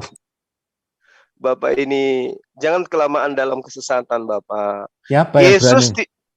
Siapa yang berani berkata seperti Yesus? Aku yang Ya, awal Paulus. dan aku yang awal dan akhir, yang maha kuasa. Yesus yang berani. Yesus Ya, berkata. tapi kan itu dia sedang berkata-kata berdasarkan perintah Tuhannya atau dari dirinya sendiri, Pak? Dirinya sendiri. Di Yesus mana itu berkata, dikatakan bahwa aku berkata-kata dari diriku sendiri? Di mana itu dalilnya? Yesus juga berkata, ya, akulah terang dunia. Siapa yang berani berkata akulah terang dunia? Itu perkataan yang diperintahkan oleh Bapa untuk ia ucapkan atau berkata-kata dari dirinya sendiri? Saya bacakannya, maka Yesus berkata, ya, kepada orang banyak, katanya. Nah, siapa yang mengatakan begitu bahwa Yesus berkata? Akulah terang dunia, barang Bapak, siapa aku, yang berkata bahwa Yesus berkata? Siapa yang mengatakan begitu? Ya, sudah, aku percaya pada sekarang begini loh, Pak. Yang mengatakan Yesus berkata, itu siapa? Lukas. Yohanes 8:12. Oh, Yohanes 8 nomor 12. Oke. Kalau Yohanes 8 nomor 7 apa yang dikatakan oleh Yesus di situ, Pak? Saya teruskan dulu. Yesus berkata bahwa dia itu sang kebenaran. Ya kan semua orang tahu Yohanes 14 ayat 6. Kata Yesus kepada akulah jalan, kebenaran dan hidup. Tidak seorang pun yang datang pada Bapa kalau tidak melalui aku. Berarti Yesus hanya jalan tuh, Pak. Betul. Semua bukan tujuan, Pak, kan? Betul. Nah, terus kenapa Bapak menuhankan Yesus? Tunggu dulu. Semua agama, semua nabi menunjuk akan jalan. Ayo tak ikut aku, tak tunjuk no jalan. Tapi Yesus berkata, akulah jalan. Semua nabi mau mengajak kita untuk kebenaran. Yesus, kebenaran aku. Semua nabi. Kalau Yesus kebenarannya, kenapa justru kemudian Bapak tidak menjadikan Yesus itu sebagai acuan dalam beragama? Nah, ya memang. Kenapa, Pak? Katanya Yesus kebenaran. Terus kenapa Anda beragama bukan berdasar terhadap ajaran Yesus? Ya, aku sedang lakukan kebenaran. Kebenaran yang mana yang Bapak lakukan? Nyembah Yesus gitu?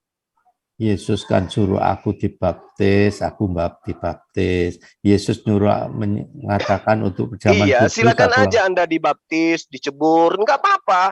Sekarang yang diperintahkan menyembah Yesusnya ada enggak? Loh, Yesus ngajarkan aku doa Bapa kami, maka silakan aja Anda berdoa tiap hari minta makanan, enggak apa-apa. Yang saya minta, ada enggak ajaran Yesus untuk disembah? Ada enggak, Pak? Yesus baru lahir aja sudah disembah kok, Pak. Siapa yang sembah? Ya, orang-orang di sekitarnya tahu bahwa dia Tuhan, maka disembah. Yesus sendiri ketika dia dewasa mengajarkan orang menyembah kepada siapa? Yang saya tahu, ya, Yesus baru lahir disembah. Termasuk oke, berarti Anda adalah pengaku. Anda berarti bukan pengikut Yesus, Anda pengikut orang-orang yang ada di sekitar Yesus, termasuk orang Majus.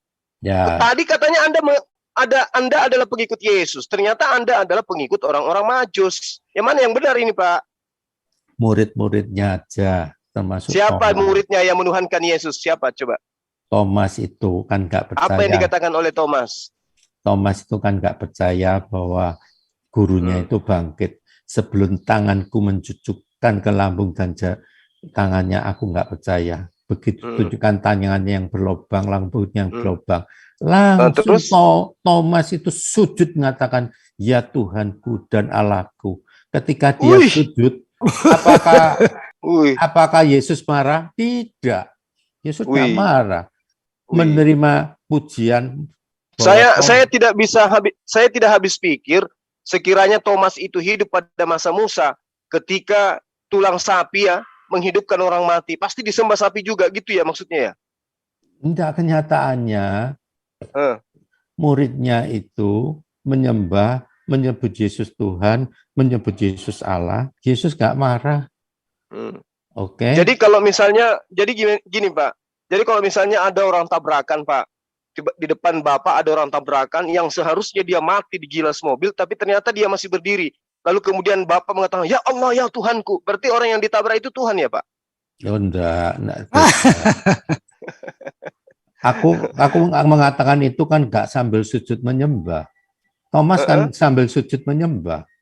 Ayo. Iya, kalau misalnya Bapak kemudian sujud syukur karena orang itu masih hidup, ya Allah, ya Tuhanku. Berarti orang yang ditabrak itu Tuhan gitu. Orang sinting itu. Nah, berarti Thomas yang sinting atau Bapak yang sinting? Kenyataannya Thomas itu menyembah sujud, menyebut Tuhan, menyebut Allah. Yesus nggak marah. Ya gawat kan? itu Pak, gawat itu Pak. Iya, kalau ada gawat. Seorang ibu, anaknya kena gilas mobil, ternyata anaknya masih hidup, terus ibu itu bersujud, bersyukur kepada Allah pencipta dan bumi, berarti apakah itu berarti anaknya itu Tuhan? Kamu ngasih contoh yang enggak sama sekali, enggak ada. Lo nggak bisa Pak, kenapa? Justru Bapak itu, justru Bapak itu yang error. Karena Bapak tidak melihat bagaimana Yesus mengajarkan Thomas untuk menyembah Bapa yang ada di langit, bukan kepada dirinya. Hidup kekal itu adalah mereka mengenal Engkau, satu-satunya Allah yang benar, dan mengenal Aku yang Engkau utus. Sekarang Tuhan ada berapa, Pak? Allah itu ada banyak, ya. Hah? Gimana, Pak? Allah Jadi, itu banyak? Ya, Allah itu banyak. Jadi, enggak, maksudku Tuhan yang diperkenalkan Yesus itu banyak atau satu? Yohanes 17 ayat 3 itu dikatakan bahwa satu-satunya Allah yang benar itu Bapa. Ya, yang saya sebut Bapa itu Yahashem, Yahweh. Terus Yesus? Bukan Baal, bukan Allah negeri Mekah. Terus Yesus siapa, Pak? Yesus satu-satu utusan yang bisa mempertemukan manusia dengan Bapa, satunya manusia yang bisa mendamaikan antara manusia dan Allah, itu satunya adalah Yesus. Yesus. Itu adalah utusan. Dari awal lucu Pak Christian. Aku dari awal kan sudah ngomong, sudah saya kunci utusan. Ya sudah. Kenapa? Apa salahnya? Berarti Yesus itu makhluk kan? Manusia, Yesus makhluk, yes. Oke. Nah sekarang Bapak yang di surga itu pernah nggak berhenti menjadi Bapak? Tidak. Berarti yang menjadi makhluk siapa? Sang Firman Bapak. Bukan Bapak? Bukan. Oh, berarti Tuhan Anda beda Bapak, beda Firman? Beda. Jadi antara Bapak dan Firman itu beda? Yes. Yang mana yang Tuhan, Pak? Jadi Allahku kan Allah Tritunggal. Nggak dijawab bulat. Ya, aku kan percaya Tritunggal. Oh, berarti memang Tuhan Anda tiga gitu ya, Firman, ada Bapa, ada Yesus gitu. Tiga Tuhan Anda kan? Bukan seperti itu penjelasannya. Loh. Gimana sih Bapak ini? Anda mau mengatakan tiga itu satu? Allah yang benar harus punya firman. Kalau tidak punya sekarang firman, itu saya bisu. tanya kepada Anda, apakah Bapak itu adalah firman?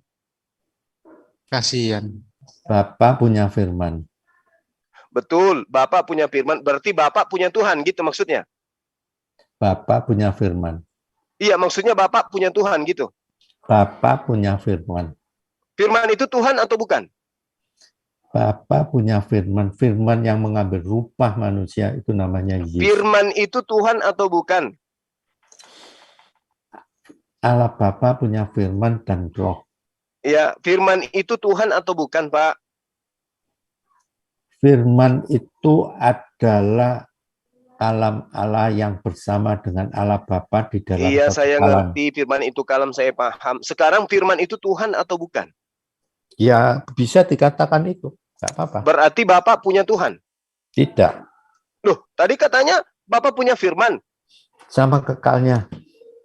Berarti 2 yang kekal. 3. 3 yang kekal. Yes. Ada berapa Tuhan Anda? Esa. Ada berapa? Esa. Ada berapa, Pak? Nggak usah lari ke bahasa sana. Ada berapa Tuhan Anda? Bapa, firman, roh, itu esa. Ya iku lho Ketiganya piro, esa. Pak? Piro jumlahnya iku? Berapa jumlahnya, Pak? Ketiganya esa, bukan ketiganya tiga. Nah, Yes. ketiganya berarti di situ ada 3 oknum ya kan? Yes. Yes. Yang lain diam, biar aja Bang Juma dengan Bapak itu, jangan yang Iya, ngurus yang lain. berarti ketika Anda mengatakan Tuhan Anda 3, sekarang begini, bisa tidak Yesus menjadi Bapa? Tidak. Berarti beda. Beda. Berarti benar Tuhan Anda berdiri 3-tiganya, sejajar. Yes. Berarti benar kalau saya katakan Tuhan Anda ada 3. Esa. Kalau Esa itu saling melengkapi, Pak. Memang betul. Oke, berarti Bapa tidak sempurna tanpa Yesus. Bapa tidak sempurna jika tanpa firman-Nya. Oke. Nah, sekarang kalau dikatakan Bapa tidak sempurna tanpa firman-Nya, berarti Bapa tidak sempurna juga tanpa Roh. rohnya. Yes. Oke. Berarti pada saat Yesus yang adalah firman berubah menjadi manusia, firman tidak ada lagi bersama dengan Bapa. Kamu jangan samakan seperti itu. Allah Bapa tidak pernah kehilangan firman walaupun mengutus sang firman menjadi manusia. Tadi katanya firman-Nya jadi manusia, Pak. Ya, tapi kan beda. Contohnya seperti ini. Kalau saya mengajarkan bikin bakpo 50 orang, apakah saya kehilangan 50 kepintaran saya bikin bakpo? Oke. Kan nggak bisa kan? Lalu apa yang menyebabkan Yesus Anda anggap sebagai Tuhan? Karena dia keluar dari Bapa yang sama kekalnya dengan Bapa. Oke, baik. Nah, sekarang ketika Anda mengatakan bahwa Yesus itu adalah firman Allah, di mana Allah tidak sempurna tanpa firman, lalu kemudian saya tanya, apakah ketika Yesus itu menjadi manusia, Allah kehilangan firman? Tidak. Tidak. Kenapa? Allahku itu tanpa batas, Allahku itu maha kuasa. Kamu jangan samakan antara aku, Suma, Sion, 3 orang. Jangan seperti itu. Berarti pada saat firman Bapa menjadi Yesus, di waktu bersamaan firman Bapa juga bisa menjadi makhluk lain. Aku belum katakan seperti itu. Yang jelas di Alkitabku yang ada mengatakan sang firman itu mengambil rupa manusia. Oke, Anda kan mengatakan sang firman mengambil rupa manusia, artinya sang firman merubah diri menjadi manusia, betul? Betul. Oke, artinya ketika sang firman merubah diri jadi manusia, sang firman sudah kehilangan identitas selain daripada manusia, betul? Sang Bapa tidak pernah kehilangan firman. Bukan Bapak loh, Pak. Katanya tadi Bapak dengan firman beda. Memang beda. Nah, sekarang yang saya tanya firman, bukan Bapak. Firman ketika nuzul menjadi manusia, mengambil rupa manusia, berarti identitasnya sebagai firman hilang menjadi manusia, betul? Jadi gini Pak Suma, kamu jangan samakan antara manusia dengan Allah. Allah itu tanpa yang menyamakan batas. Kan Bapak. Bapak yang menyamakan tadi. Aku nggak nyamakan seperti itu. Allahku mengambil, Allahku itu maha kuasa. Bukan berarti kalau maha kuasa, kenapa dia harus jadi manusia, Pak? Justru dia maha kuasa bisa menjadi manusia. Loh, bukan. Kalau dia maha kuasa, kenapa dia menjadi manusia? Ya, sak senengnya Allah. Ya, Ya, untuk kata apa Allah? dia menjadi manusia? Untuk apa? Ya, tanya aja Allah Bapa kenapa mau jadi manusia. Itu doktrin Bapak. Enggak, kenyataannya, kenyataannya. Siapa yang Mana ada terkemuka? kenyataannya Bapak yang adalah roh kemudian menjelma menjadi manusia? Itu ajaran dari mana itu, Pak? Siapa yang bisa manusia dikatakan terkemuka dunia sekaligus akhirat selain Isa? Terkemuka di dunia itu termasuk orang-orang yang terkemuka. Kalau dikatakan orang-orang, Ya memang satu orang aja. Ya, sekarang tinggal tunjukkan manusia siapa yang terkemuka dunia dan akhirat sekaligus. Tunjukkan ayatnya. Misalkan kamu, Musa, tunjukkan ayatnya. Jika ada, selesai debat kita. Saya live sudah. Kamu menang. Apa sih artinya itu, Pak, terkemuka? Ya nggak tahu, kamu jelaskan. Oh, jadi Nabi Isa itu Yesus? Ya, aku nggak ngomong Isa itu Yesus atau Loh, tidak. Anda ngambil di mana itu terkemuka? Ya, di Quranmu kan ada. Nah, Al-Quran itu menceritakan Isa atau Yesus? Ya, Isa, Yesus. Berarti beda? Serupa tidak sama. Maksudnya apa itu, Pak? Jangan buat saya bingung, Pak. Isa, Ya. Yesus sama nggak? Serupa tapi tidak sama. Maksudnya gimana itu, Pak? Ya sudah, jawabanku itu, jangan ngotot. Oh, berarti ada 4 Tuhan ini. Ada bernama Isa, ada bernama Yesus. Maka itu kamu bisa jawab itu, selesai gitu loh. Loh, gimana ceritanya? Saya tanya dulu, Pak. Isa itu Yesus atau bukan? Jangan sampai yang terkemuka ini bukan Yesus. Gimana sih, Bapak? Ya, Isa, itu yang terkemuka Isa. Oke. Oke. Nah, Isa di dalam tempat kami itu hamba Tuhan. Gimana itu, Pak? Ya, di tempatku juga sama, hamba Tuhan, utusan. Oh, berarti Bapak menyembah hamba Tuhan? Saya menyembah Sang Firman. Yang menjadi manusia itu Sang Firman-Nya, bukan yang menjadi manusianya. Oke, kita buktikan ya, Pak ya. Kalau Sang Firman yang menjadi manusia. Baik. Yohanes 12 nomor 28. Maka terdengarlah suara dari surga. Ini apa ini, Pak, yang terdengar dari surga? Apa? Yang terdengar dari surga ini apa? Ya, Bapak. Hah? Bapak yang mengatakan. Oh, Bapak itu suara. Duh, ini, kamu membaca di mana itu? Yohanes 12 nomor 28, Pak. Ayo dibaca. Bapak itu suara atau roh, Pak? Sebentar, Pak. Allahku itu Oh, bukan saya Allah baru yang... tahu, Pak, kalau Bapak itu ternyata suara. Enggak. Itu suara siapa? Kamu kan gitu. Kamu kan tanya gitu. Iya, firman itu emang apa, Pak? Firman itu suara atau bukan? Sekarang Yohanes berapa? Yohanes berapa, Yohanes Pak? 12 nomor 28, Pak. 28. Saya baca, Bapa memberikan namamu, maka terdengar suara dari surga.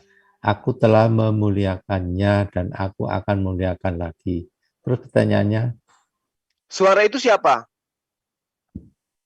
Kalau dari surga Allah Bapa. Oh, Bapak itu surga, suara atau roh?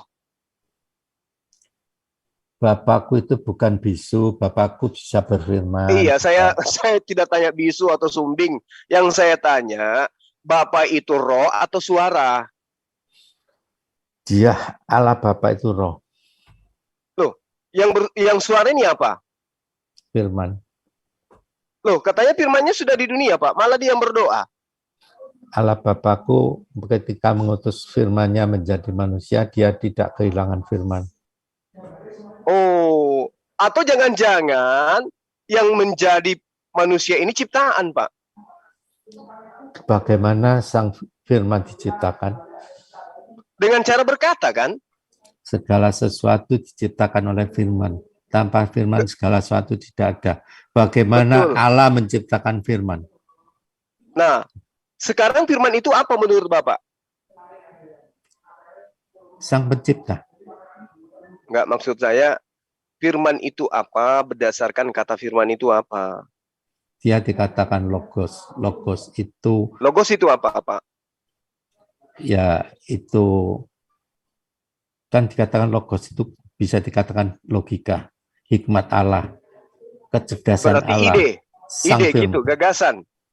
Sang firman itu sang pencipta. Sang firman itu kata-kata tipuan itu, Pak. Sekarang saya tanya dulu, firman itu apa? Ucapan Allah bisa, kalam bisa, logos Oke. bisa. Oke. Berarti firman itu adalah ucapan Allah, kan? Betul, Pak? Ini, Pak. Ya. Loh. Anda bingung ya? Tidak. Aku sekarang saya tanya firman itu apa? Aku tetap dengan pedoman Allahku itu Tritunggal. Saya tidak tanya kepada dewa Anda, saya tidak tanya itu. Saya nggak tanya teos Anda. Yang saya tanya firman itu apa? Dan menurut kamu apa? Loh, kok jadi tanya saya, Pak? Lah, aku sudah jawab berkali-kali, kamu tanya lagi. Menurut kalau kamu, firman menurut saya itu adalah perkataan. Ya sudah. Terus mau apa?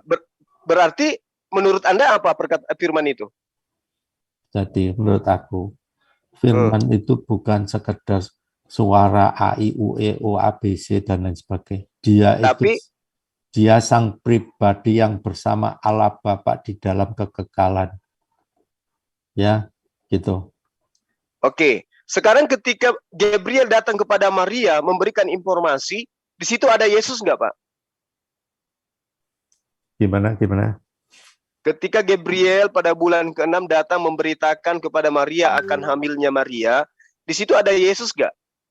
Itu yang memberitakan itu siapa? Gabriel kan? Iya. Ya sudah.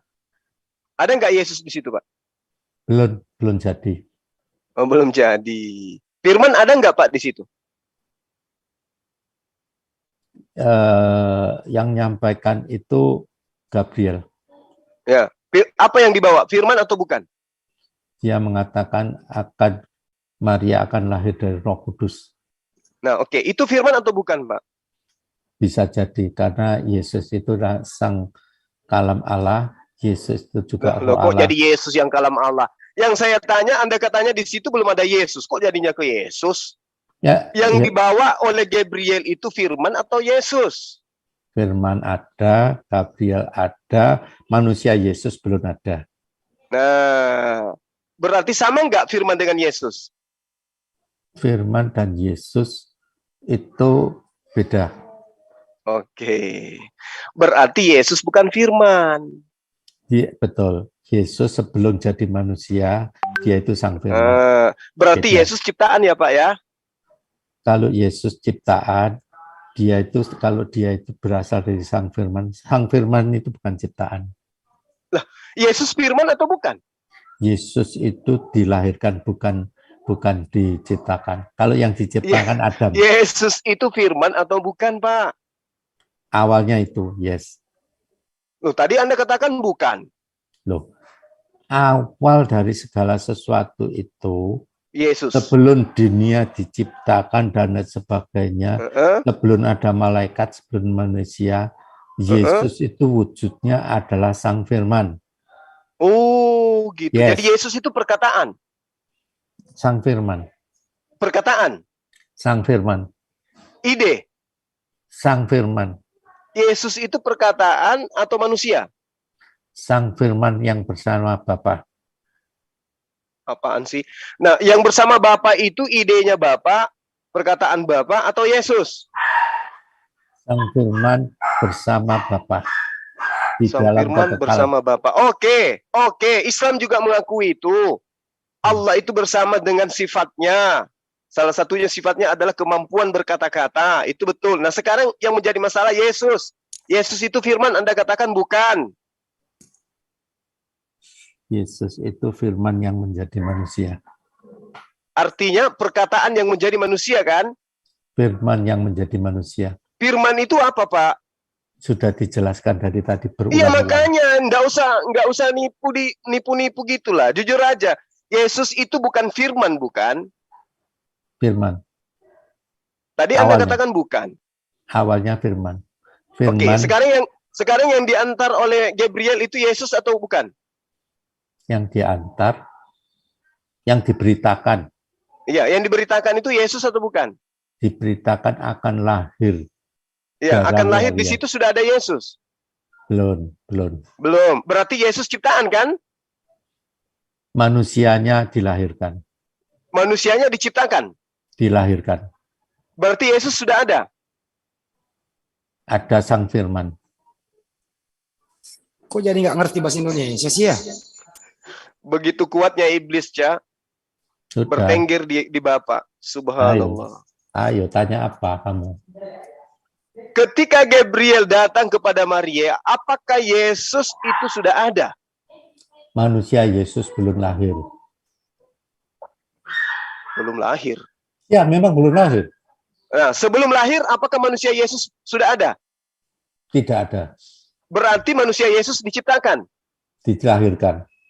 Sebelum dilahirkan, apakah manusia Yesus sudah ada? Wujud Sang Firman. Wujud manusianya sudah ada. Belum ada. Berarti wujud manusianya ada kapan mulai? Sejak dilahirkan oleh Maria. Oke, berarti dilahirkan sama dengan diciptakan, bukan? Yang diciptakan Adam, yang dilahirkan itu Yesus. Loh, kok larinya ke Adam? Yesus itu dicipta atau tidak? Dilahirkan. Dilahirkan sama tidak diciptakan? Beda. Berarti saya yang dilahirkan ini juga tidak diciptakan, gitu? Iya, tapi kamu hasil hubungan biologis.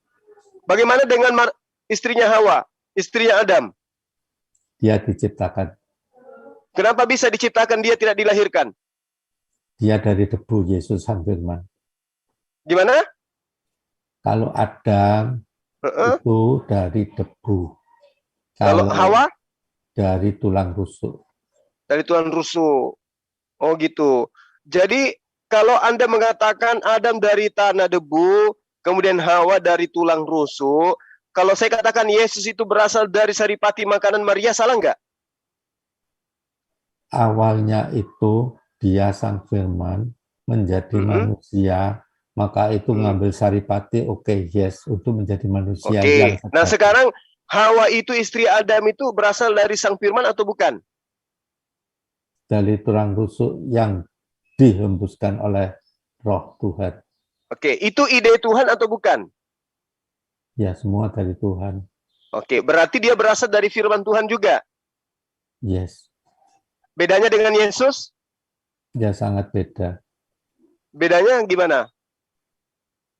Kalau Adam diciptakan dari debu tanah, kalau Hawa dari tulang rusuk, Yesus itu Sang Firman Allah. Kok jadi Sang Firman? Dari mana Yesusnya jadi Sang Firman? Gimana sih Bapak ini? Yesus kapan menjadi Sang Firman? Sementara Yesus masih menerima firman. Ketika Yesus ada di dunia, masih ada firman terdengar dari surga. Ya memang aku dari tadi juga jawab seperti itu. Nah, jadi firman itu ada berapa, Pak? Tanpa batas. Berarti banyak. Ya, tunggal tapi tanpa batas. Berarti banyak kan, Pak? Tanpa batas. Oke, berarti tak terhitung, tak terhingga berarti. Tuhan Anda ada berapa? Esa. Di antaranya juga firman. Yes. Berarti Tuhan Anda tak terhingga. Udah selesai, nggak usah sana kemari, Bapak. Ya memang. Jumlah Tuhan Bapa itu tak terhingga. Betul. Berarti bubarkan Trinitas. Harusnya diganti itu jutaan tas. Betul. Atau triliunan tas. Yes. Karena firman yang menjadi matahari, firman yang menjadi Hawa, firman yang menjadi semua-semuanya. Sama seperti Yesus. Beda. Firman menjadi Yesus. Berarti Yesus Anda katakan Sang Firman. Berarti matahari Sang Firman. Bulan Sang Firman. Bumi Sang Firman juga. Karena semua berasal dari firman. Saya jawab. Silakan. Anda harus bedakan jadilah dan menjadi. Ya, ketika Allah menciptakan terang, katakan jadilah terang. Ya, jadi, itu karena Tuhan menjabarkan. Ya, tunggu dulu. Ya, awalnya terang tidak ada, akhirnya menjadi ada. Tadi Yesus ada nggak sebelum dia dilahirkan? Tunggu dulu. Ya, jadilah bumi. Awalnya tidak ada bumi, maka jadi ada bumi. Sekarang kalau bedanya dengan Yesus menjadi manusia. Nah sebelum Yesus menjadi manusia, dia apa sudah ada? Ada. Saya jawab jangan dipotong. Ya, menjadi manusia. Awalnya sebelum menjadi manusia, dia adalah Sang Firman. Itu bedanya. Oke. Sebelum menjadi manusia, dia adalah Sang Firman. Yang menjadi manusia, yang menjadi matahari bukan Sang Firman. Dia dikatakan jadilah. Iya. Yesus juga dikatakan hamillah. Kan gitu. Mengandunglah. Bukan Lahirkanlah. Bukan kan begitu, seperti Pak. Bukan. Roh Kudus Jadi yang memerintahkan Maria hamil siapa? yang membuat Maria hamil adalah Roh Kudus. Bapak, tolonglah jujur pada kebenaran. Yang memerintahkan Yesus melahirkan siapa? Kan Yesus itu dikandung dari Roh Kudus. Terserah mau dikandung dengan siapa, terserah. Yang memerintahkan Maria melahirkan siapa, Pak? Allah Yesus. Bapa. Allah Bapa. Bukan Yesus. Allah Bapa. Bukan Yesus. Allah Bapa. Oke, berarti bukan Yesus. Baik. Artinya sebelum Yesus ada, diawali dengan perintah hamillah. Betul. Melahirkanlah, kan begitu. Iya. Oke, udah selesai dari saya. Bang Handi, silakan sebentar Ya. dari saya pamit, saya ada tamu dulu sebentar sekali. Ya Oke, kan? oke. Bang Handi, silakan Bang Handi. Bang Handi monitor. Ada. Oke, siap. Lanjut Bang, saya ada tamu. Oke, saya live dulu. Entar dulu, Pak. Entar dulu, Pak. Apalagi tanya apalagi. Pak, ini tadi ada sedikit nih. Waktu Thomas ya, Pak ya. Saya runut satu-satu nih. Waktu itu Anda kan mengatakan Yesus itu kan disembah. Ya. Oleh Thomas ya. Ya. Artinya Yesus selama hidup dia Tuhan yang disembah ya, Pak.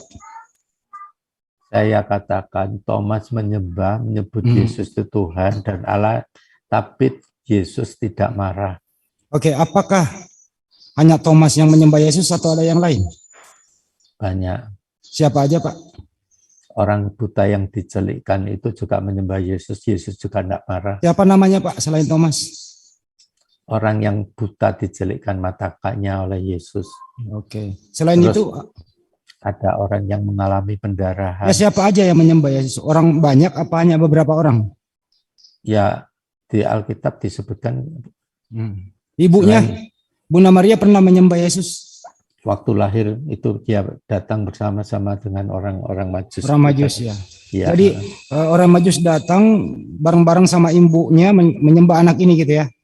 Ya, kenyataannya seperti itu. Iya nggak apa-apa. Waktu anak ini nangis disembah juga. Nggak tahu, aku nggak tahu waktu nanti. Tapi kan masih kecil Pak, bocah masih umur masih merah kulitnya.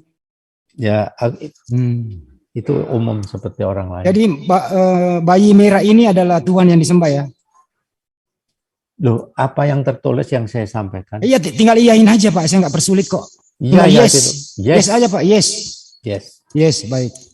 Kalau waktu itu bayi yang baru lahir ini yang disembah, dia ini bisa cari makan sendiri atau diberi asupan gizi sama ibunya? Enggak. Yang saya tahu ya enggak ditulis apapun. Apakah bayi yang merah ini gitu sudah bisa mandiri? Yesus sama seperti pada manusia umumnya, ya disusui, dikasih makan, ya. Oh, berarti Tuhan masih butuh pertolongan orang lain yang disembah ini. Yesus jadi manusia, bukan. Iya, tapi kan disembah Pak. Tuhan kan disembah ini loh. Ya nggak apa-apa. iya. Terserah yang nyembah. Loh, kok terserah? Nah, ya kenyataan seperti itu, mau apa? Oh, jadi Anda percaya? Ya percayalah. Jadi Anda percaya bayi lemah yang Tuhan yang disembah ini Anda percaya? Apa yang tertulis di Alkitabku aku percaya. Oke, mau percaya. apa kamu? Ya enggak apa-apa, silakan aja Pak, saya enggak masalah. Ya sudah. Oke, jadi apa? Anda mempercayai kalau Tuhan bayi ini terbatas ya, nggak bisa apa-apa. Betul ya, dari Berarti awal Tuhan yang Anda sembah ini bisa menangis. Yes. Bisa merasakan lapar. Yes. Waktu dia makan disembah nggak? Aku nggak tahu sembah apa. Waktu dia tidur disembah nggak? Nggak tahu aku. Waktu dia disembah nggak? Aku nggak tahu itu. Enggak, saya tanya Bapak, masuk akal Aku nggak? nggak tahu. Kenapa nggak tahu? Lah cuma nggak tahu. Kenapa tak? Tapi Anda mengatakan waktu dia bocah kecil bayi disembah. Nah, ayatnya ada ya, saya sebutkan. Kalau begitu, apakah bayi ini pernah tidur? Ya pasti seperti manusia umumnya. Oke, artinya Biar kata dia bisa disembah. Kapan bayi itu merah? Kapan bayi itu merah? Anda katakan merah. Dari Diam mana Anda dulu, tahu Pak merah Bro. itu? Diam, jangan ganggu dulu. Ya, bukan kamu yang tadi ngomong sama Bapak. Ini kan si Jul. Kenapa kamu ngomong? Saya dikasih Pak Jul. Saya yang punya. Makanya saya ingin sama Bapak ini. Saya yang punya. Saya Kristen. yang punya Zoom. Saya yang punya Zoom. Pak Pipo diam. Sebentar. Berarti saya suka mual kalau di Zoom gitu. Ya, sebentar. Bang Juma memberi saya. Ya, kan, ya. Bang Juma memberi saya, lanjutkan Bang Handi. Saya lanjut. Sebentar. Dari mana dasar Anda masuk ke situ? Sebentar, Pak Vivo. Kita fair. Kita fair ya. Mas Kita fair. tadi ada kesibukan. Ya, kita dengarkan bersama-sama tadi ya. Mas Juma memanggil Mas Handi. Ada tamu. Artinya, ada tamu ya. Artinya, Mas Juma sementara menyerahkan kepada Mas Handi. Clear di sini ya. Menyerahkan bukan untuk diskusi, Bro Jul. Sebentar, saya tanyakan kepada Mas Juma. Mas Juma monitor? Kita fair, kita adil. Iya, saya adil di sini ya. Nah, Mas Juma tadi, saya boleh menambahkan sesuatu di sini? Begitu yang saya dengar. Nah, begitu Jul. Jadi Artinya, Anda itu harus konsekuen dan jujur saya dan adil. Saya konsekuen di sini. Mas Juma tadi menyerahkan untuk meneruskan. Mas Andi mana? Silakan diteruskan. Sekarang dengan Kristen, saya kalau boleh saya tanya kepada Anda. Saya ingin masuk dengan Bapak ini, bisa? Kalau saya izinkan bisa. Izin Anda. Ya, saya izinkan apa tidak? Itu sudah berat sebelah namanya kalau seperti itu, Bro Jo. Saya izinkan apa tidak? Kan menunggu jawaban saya itu. Kita kan diskusi. Yang berdiskusi tadi Juma, Pak Christian dengan beberapa saudara Kristen di sini tadi.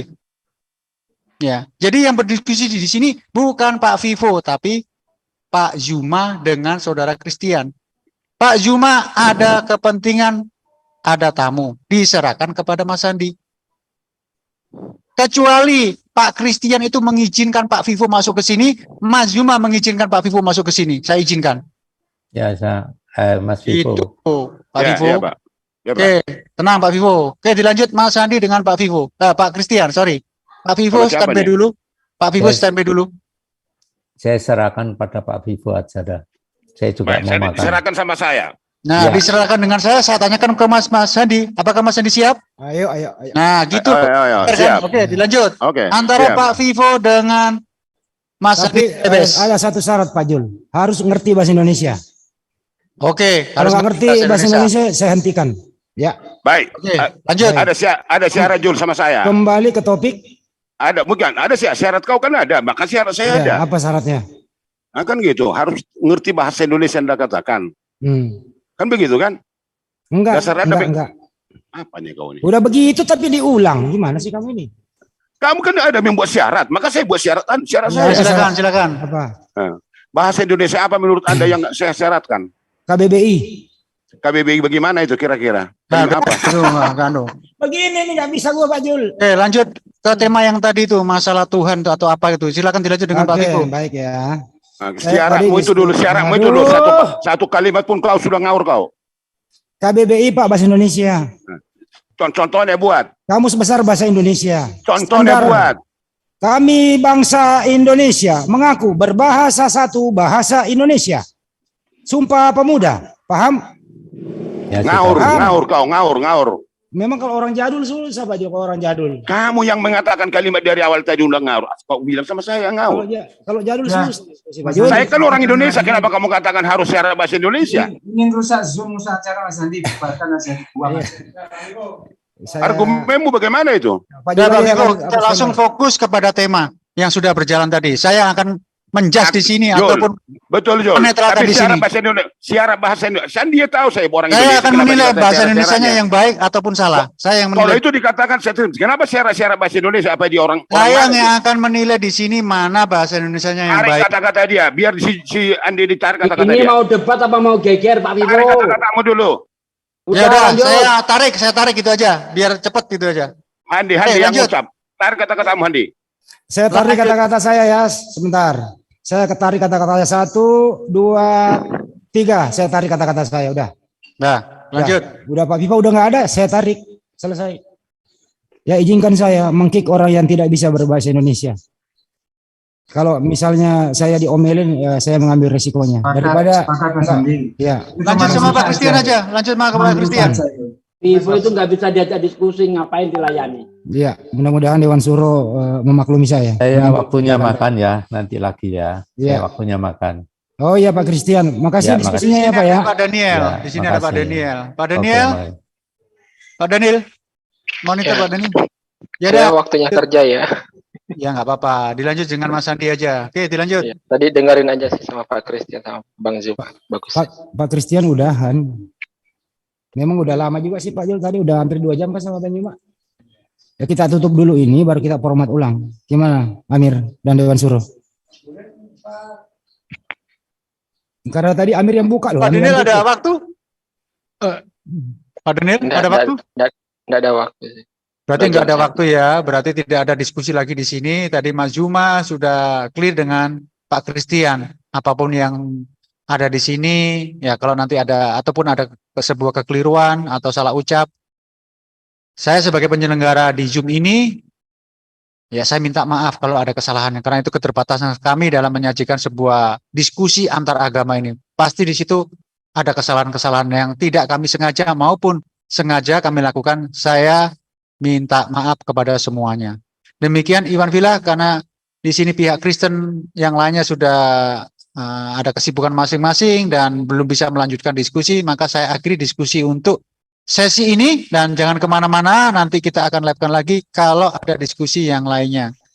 Saya ucapkan terima kasih dan wabillahi taufiq wal hidayah. Assalamualaikum warahmatullahi wabarakatuh.